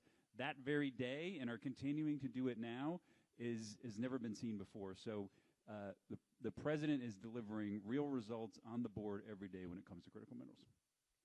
Excellent. Thanks so much. Now, this concept of Trump speed, I would assume that when you came into your position, you found a United States government that was perhaps stovepiped, perhaps the bureaucracy was maybe getting in the way of really allowing President Trump's vision to be executed at that Trump speed. How have you, in the Energy Dominance Council, been able to break down stovepipes, ensure the bureaucracy is not standing in the way? You talked about Secretary Rubio hosting that really fantastic critical minerals forum, but talk a little bit more about how representatives of government here can take that speed, that message, and apply maybe lessons that you've learned or executed in their own governments. Yeah, well, it's really about we have a unique opportunity with President Trump in particular, but I'm sure there's a lot of leaders out there. I talked about on the last panel, President Trump is a man of action, and he's trying to do things that will change how we look at energy forever in this 4-year period. And I think any leader that sees the example that the President Trump is doing is going to want to get on board with that. And you've already seen that so far. I mean, the historic trade deals that came through last year and how we are executing on those deals has, again, never been seen before. And so if you just take a look at just certain things that President Trump has already done, we announced a refinery in Brownsville. It seems like a while ago, but it was just earlier this week. I mean, that's the first refinery that's going to be in the United States in 50 years in the Gulf of Mexico, or the Gulf of America, sorry. And that is done because of the historic trade deals, because of the relationship with India. And so now we're going to have the first refinery in the U.S. in 50 years because of the position the president took on the global stage. We talked about Sable offshore just happening this morning. That's now oil production and pipeline in California. Even before that, just a couple weeks ago, the president announced a historic deal with Japan on a offtake Sentinel Gulf Link, which is an offtake port off the coast of Texas, which is going to come over to Asia. And so these are three huge projects that have all come down over the last few weeks that fundamentally change how, it unlocks producing in the United States and then unlocks how we are going to export energy all across the world. And again, that not only is an energy issue, it's a national security issue and it's a trade issue. That's great. So, Administrator Zeldin, in that same regard, talking about breaking down stovepipes, we've spoken a lot about how deregulation unlocks abundance. It unlocks potential. That is something that you are keenly focused on every single day. Talk a little bit to us a little bit about how you are using deregulation to really execute on this abundance agenda when it comes to energy. So last year after confirmation, I went to all 50 states in my first 9.5 months, and I was attending just groundbreaking after groundbreaking after groundbreaking. New small modular reactor in Idaho Falls, Idaho. New Microsoft data center in Cheyenne, Wyoming. A new Google data center in West Memphis, Arkansas. These projects that we're discussing aren't conceptual, hypothetical, that maybe the next administration many years from now will actually witness these announcements come into reality. We're seeing the ground breaking all over the United States very purposefully and very quickly. Trump speed, for me, I experienced it in one way. The first moment President Trump was sworn in office, he signed an executive order. We had just had the Los Angeles wildfires. EPA was responsible for completing the Phase 1 hazardous material removal, which was supposed to take many months. His executive order said we have to complete it in 30 days. The first response was, that is impossible. And the reality is, at Trump's speed, anything is possible. We just have to figure out how to meet this moment because the President of the United States has ordered us to. We got it done in just less than 30 days so that Army Corps could come in and complete their Phase 2 debris removal. One of my first meetings at the White House after confirmation, I was witnessing a back and forth with another member of the cabinet. Secretary Burgum was in this meeting as well, but a question was posed to that secretary about a particular act of deregulation. Asked, how long will it take you to get this done? The response was 18 months, and the senior official for President Trump, knowing exactly what Trump speed is, said, well, why can't you get it done in 6 months? And they pressure tested it on the spot, back and forth, the entire Administrative Procedures Act. How long is it going to be at OMB? How long is the public comment period? How long is it going to take you to write a final rule? And they ended up getting it down at the table within about 8 minutes. It was down to 9 months. Trump speed is really about making anything possible to do things as quickly as we can. And we get to witness it all the time. If Doug and I and Jared has been in these meetings as well, Secretary Wright, the Secretary of Energy, and Secretary Lutnick, when the National Energy Dominance Council is sitting there with the President in the Oval Office, if we had an agenda that said, item 1 is critical minerals, and we would naively, ignorantly think that we were going to have a 30,000-foot conversation about the topic of critical minerals. The President is asking specific questions about batteries and chips and magnets and lithium and copper and nickel and deals that are going to be reached and projects that he intimately is quite familiar with. And it's just amazing to witness. So the expectation is that when within your agency you are given a task of deregulation, you better be prepared when you walk into that White House, that you are prepared to answer why it cannot get done even a day quicker. And it's the way that our government should always run. But ultimately in our country, we have a republic where people have not just a say, they determine who their members of Congress are. They determine who our president is. And there's a saying that a lot of Americans can get tired of hearing because we've heard it 1,000 times or 10,000 times. Elections have consequences. Okay, we've heard it over and over again. Well, the reality is that because of the November 2024 election, we have a federal government that all day, every day, inside of every agency is tearing down every barrier. And for us at EPA, we inherited a big mess as it relates to the regulatory environment. And in fulfilling our statutory obligations, we know that we'll never take a day longer because President Trump will never have it otherwise. Excellent. Thanks so much. Secretary Bergen, if I can turn to you. One of the hallmarks of President Trump's tenure is that he says it like it is. He's a clear communicator, and there is no issue that is off the table for discussion, debate, and focus. And so I think many in our audience will be looking to events in the Middle East, and I think we'll want to know how resilient are global energy supplies today? Well, I think this is why we're all here. We're all here to on this topic of energy dominance, which is really about energy abundance, which is again about making sure that no one in this room has to have their economy, their country, their companies held hostage economically because of a terrorist regime. And by the way, a terrorist regime that was willing just a month ago kill 40,000 of their own people in the streets because they were, voicing an opinion that was different than what the regime wanted to hear. That if we think that it's okay at this time in 2026 for the rest of the world to be held hostage by that, I mean, that's would be surprising to me. And so there is there is geography also that comes into play because we've got these geographic choke points. But I think part of it is we've got to have energy abundance, but then we've also got to have supply chains that can't be choked off by a small minority of people that disagree with prosperity, peace, freedom, all the things that everybody in this room might agree with. So it's obviously President Trump.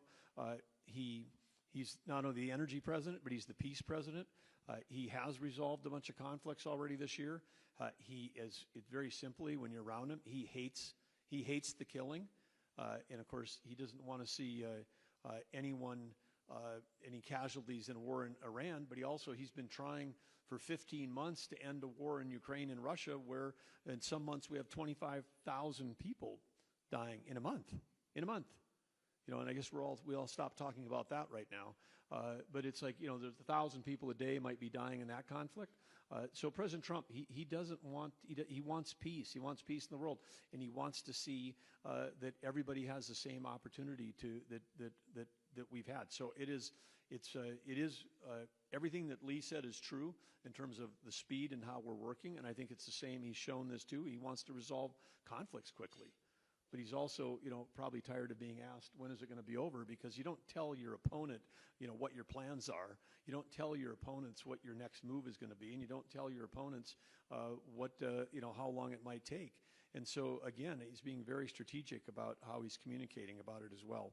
So I would say, again, but in the end game, it's all temporary. We do have an enormous abundance around energy, and that energy abundance is a function of innovation.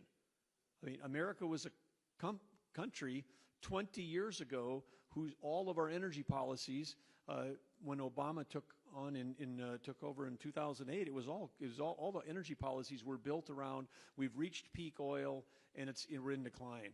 We're going to stop using coal as a fuel. There is no more natural gas in this country. We've got to start buying our intermittent, unreliable foreign source energy for us to be able to do this. And the number one top order bit was a belief in computer models that predicted somehow with certainty what was going to happen in the year 2100. 1 degree of climate change. I mean, I spent decades in the software business, and I didn't see models that were accurate for predicting next quarter's earnings. I didn't see models that were, that could predict how fast innovation would occur. And so you spend your whole life being around like, yeah, here's a projection, but we know the projection is going to have variability. And then somehow the thing that was going to determine energy policy for every country in the world, and particularly in places like the EU, was going to be some computer models. And then if you challenge that somehow you were a climate denier, you were a science denier. Science is about asking questions. Science is about hypotheses and then testing them. And then when you have new information and you have new innovation. So all of these models, were built around the stuff happening. Then what happened in America? The shale revolution. People figured out, in my home state of North Dakota, the Bakken, you may have heard of that name. The Bakken is a 30-foot strip of rock, 10,000 feet underground. And American innovation figured out how you go down 2 miles, turn a corner, and go horizontally for 2 miles. Now 3 miles, now 4 miles. My last year in office 75% of the permits were 3-mile laterals. You're doing all of that from a little 3 or 4 acre pad, so your energy density is like through the roof positive, almost no land disturbance, and then you're producing enormous amounts of energy in a place that people thought wasn't possible. And with that also oil and natural gas. So then that happens in the Bakken, then it happens in the Permian, then it happens in Marcellus in Pennsylvania, and we have 3 shale fields, and now we're the #1 LNG exporter in the world, #1 natural gas producer, #1 oil producer in the world. And 20 years ago, people said we were going to run out of all those things. That was every headline. So I would just encourage everybody, just don't, if we're in an age of AI, if we're not questioning assumptions, if we take an assumption which is unprovable and then decide to build all of our policy around it, that's probably a bad idea. I'm going to bet on innovation. I don't know where innovation is going to take us, but I know that innovation is going to be better, faster, cheaper, smarter, cleaner for the environment. That's the path that we're going on. And so I would just say, you know, again, that's the policies that we're on, you know, are based on energy reality. Energy reality is that energy today is a high-tech business, whether it's the advances coming in nuclear, whether it's what's going on with geothermal, if what's happening in oil and gas, what's, you know, happening in all of these unconventional plays around the world, undersea mining. There are so many positive things that can happen. But with that, combined from all of us pursuing innovation, pursuing partnerships, pursuing infrastructure capital, we can free ourselves from being dependent on terrorist regimes. We can free ourselves from being dependent on people that may want to use critical minerals as a stranglehold on everybody else's economy. That's the goal. The goal is freedom for our economies, freedom for our people, and we can do that while working together. And so again, I'm so pleased everybody's here today and excited about the opportunity to work with. And I'm excited about where you see these brilliant guys that are up here on stage. President Trump has recruited so much talent from the private sector that's all driving this agenda forward. You know, how exciting is that? And I tell you, you know, with what Lee Zeldin is doing in that EPA, cutting red tape and cutting stuff, it's incredible. I mean, things that used to take a year or two, in some cases in DOI, we've been able to get environmental assessments done in less than 2 weeks. They used to take a year or two. Environmental impact statement was a 2-year thing, and the lawsuits would take 4 years. We set a goal to find out if we could do them in under 28 days. We've done EISs in less than 28 days just using business process improvements. We throw AI at it, it can go even faster. But there is a revolution that can occur, and I think that when Trump speed, another definition of that is Trump speed right now is actually faster than the private sector. I mean, I think that one thing we particularly the utility sector, which has been in this regulated utility business in the U.S. where they move slowly and they think the government's going to move slowly, they're missing out on the speed at which AI is moving. And so, again, encouraging anybody that wants to do partnerships with the U.S. is, you know, bring your A game in sense of being ready to move it at speed, because there is a sense of urgency. Great. Executive Director Agan, I want to just follow up on this innovation point that Secretary Burgum raised. I know a little bit about the project that the Secretary spoke about, and that was not a project that sprung forth only from government. It was one that utilized the innovation, the expertise of the private sector. So if you could talk a little bit about how public-private partnerships in building secure and resilient energy systems can really play a role in greater energy security in the Indo-Pacific. Yeah, happy to. I mean, I think what you're seeing now, and we've been talking about it through the morning, and Tadashi, who's in the front row here, is playing a key role in this, is you know, the historic deals that the president struck with Japan in particular, and how that is going to unleash energy projects that are going to both benefit the United States and Japan. And I'm excited for next week, because we're going to have some great announcements that President Trump is going to be able to announce.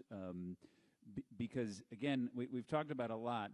There are amazing companies, some of them on the stage here, that are really trying to innovate. And a lot of it, what I see time and time again is great companies had projects that they were getting off the ground under President Trump's first term. They were completely stalled for 4 years, and now the president is moving at rapid pace to get them off the ground or finalized. And I think the great partnerships that he has struck with allies like Japan are injecting the investment with great American companies or great Japanese companies that are going to get them done under the president's term. And again, that emphasis to get these done quickly has really taken hold, and the private sector is trying to move at the pace of President Trump.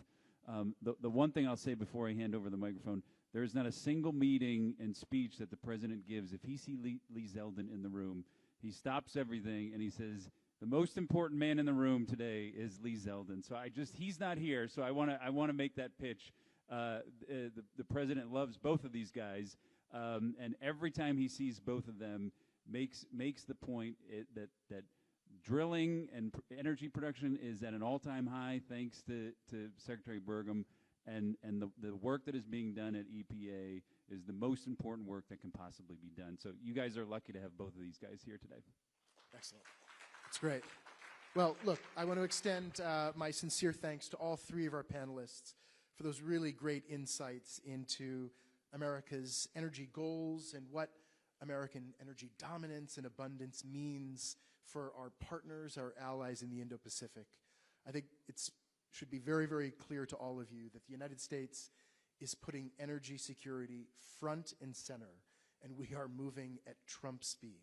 We're expanding production, investing in infrastructure, and again, knocking down those walls, knocking down stovepipes, using deregulation to really, really build resilience.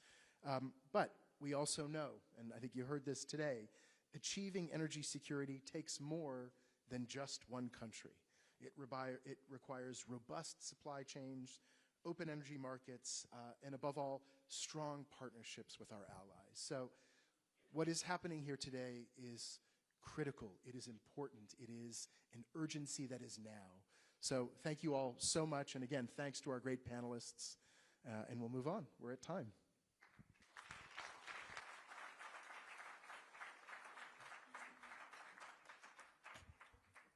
Thank you very much, Secretary Bergen, Mr. Snipe, Administrator Zeldin, and Mr. Egan for a fascinating conversation. Please proceed. Thank you very much. Thank you very much. Thank you. All right, so we will now take a break for a sector panel sessions. These are held in different rooms on the 3rd and 4th floor from 1:30. Please consult the screen or scan the QR code on the back of your credentials for the specifics for each session. After the sector panels, please enjoy a quick networking break, and then we will meet back here for the last session of the day. So now please make your way to the sector panels of your choice. Thank you.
everyone. Thank you for attending this deal signing session at the Indo-Pacific Energy Security Ministerial and Business Forum. My name is Danielle Agras. I am the Senior Indo-Pacific Manager at the U.S. Trade and Development Agency, and I have the pleasure of serving as the MC for this deal signing session right now. So on stage, we have Mr. Hideki Matsui, who is the President and CEO of the Japan Atomic Industrial Forum, as well as Maria Korsnick, who is the President and CEO of the Nuclear Energy Institute. Since you're not here to hear me speak, I would like to invite Mr. Matsui up to speak first on the deal. You're welcome to come to the podium. Yes, thank you.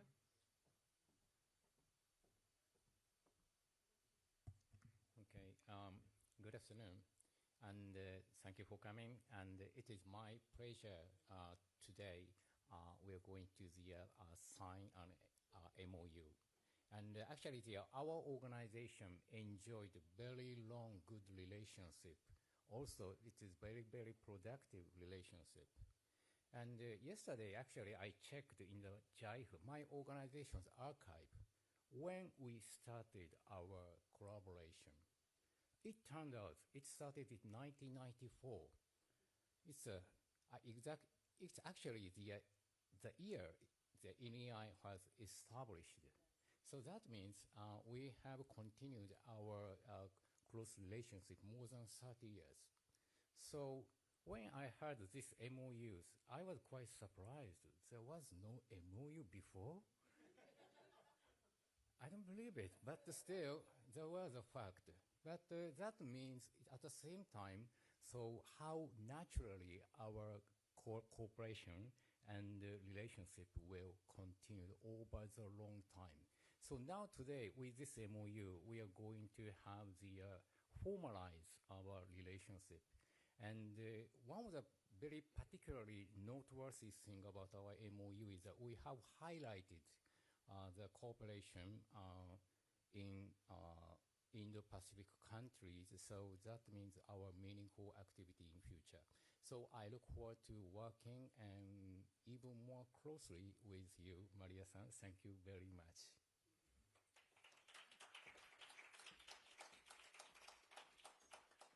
Thank you so much. Maria, would you like to come give a few remarks?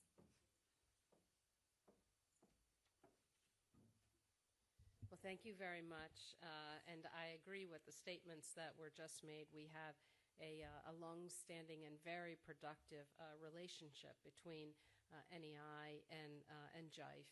I would really like to thank the Ministers of Economic Trade and Industry here in Japan, as well as the National Energy Dominance Council in the United States for helping bring this together. Our industry is really very proud of the enduring and close relationship that we've had in Japan and specifically in the nuclear sector for so many years. And as he mentioned, we've had such a good and close relationship for many years, but I think the formalization of this relationship, and as he mentioned, the focus very much on the Indo-Pacific region, I think is going to be very productive for us as we move forward, because this particular region is so very critical strategically to the United States, and I think this is a great opportunity for us to bring even more focus and more attention as we look at this Indo-Pacific region as we move forward. And, you know, the American industry and the Japanese are really headed to a very, very bright future in commercial nuclear power. And it's just fabulous that we're going to get there together. Thank you.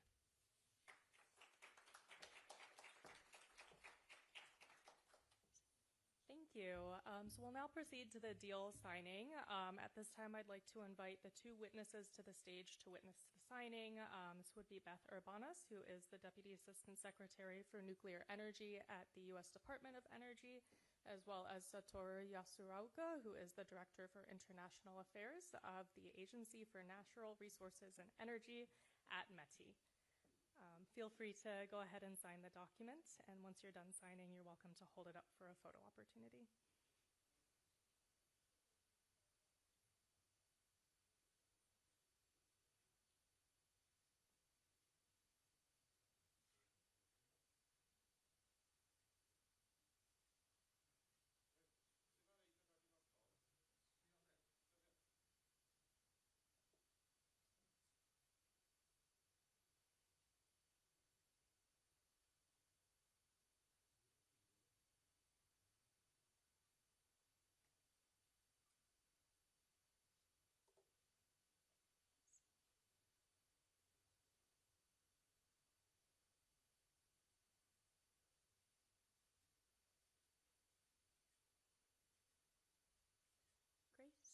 Thank you so much and congratulations.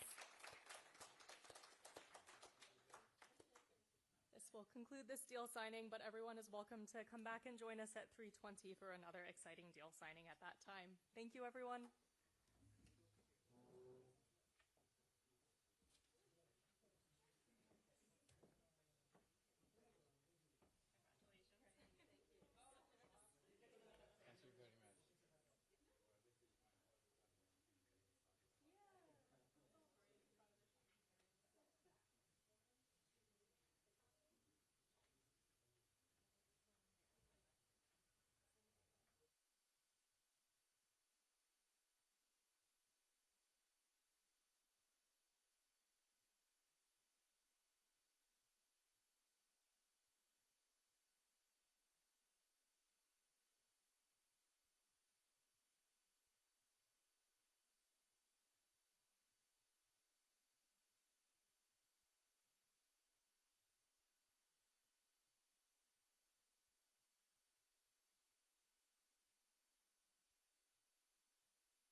Good afternoon, everyone. Thank you for joining us for another exciting deal session here at the Indo-Pacific Energy Security Ministerial and Business Forum.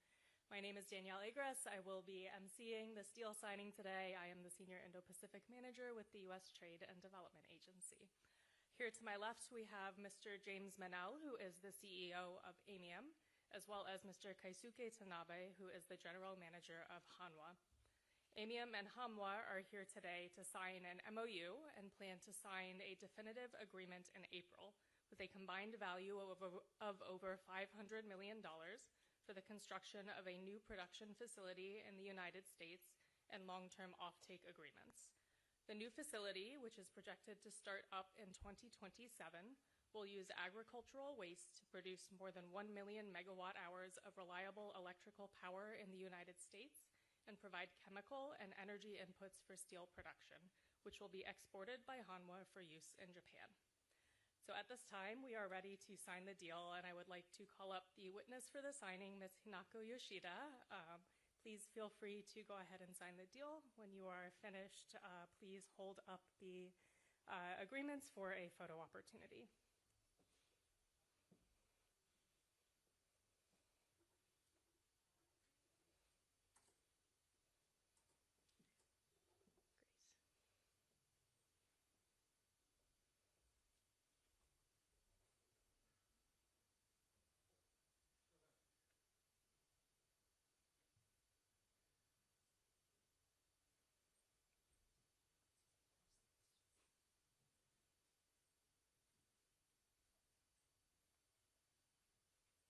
Great. Congratulations. Thank you so much, everyone, for joining us, and that will conclude our deal sessions for today.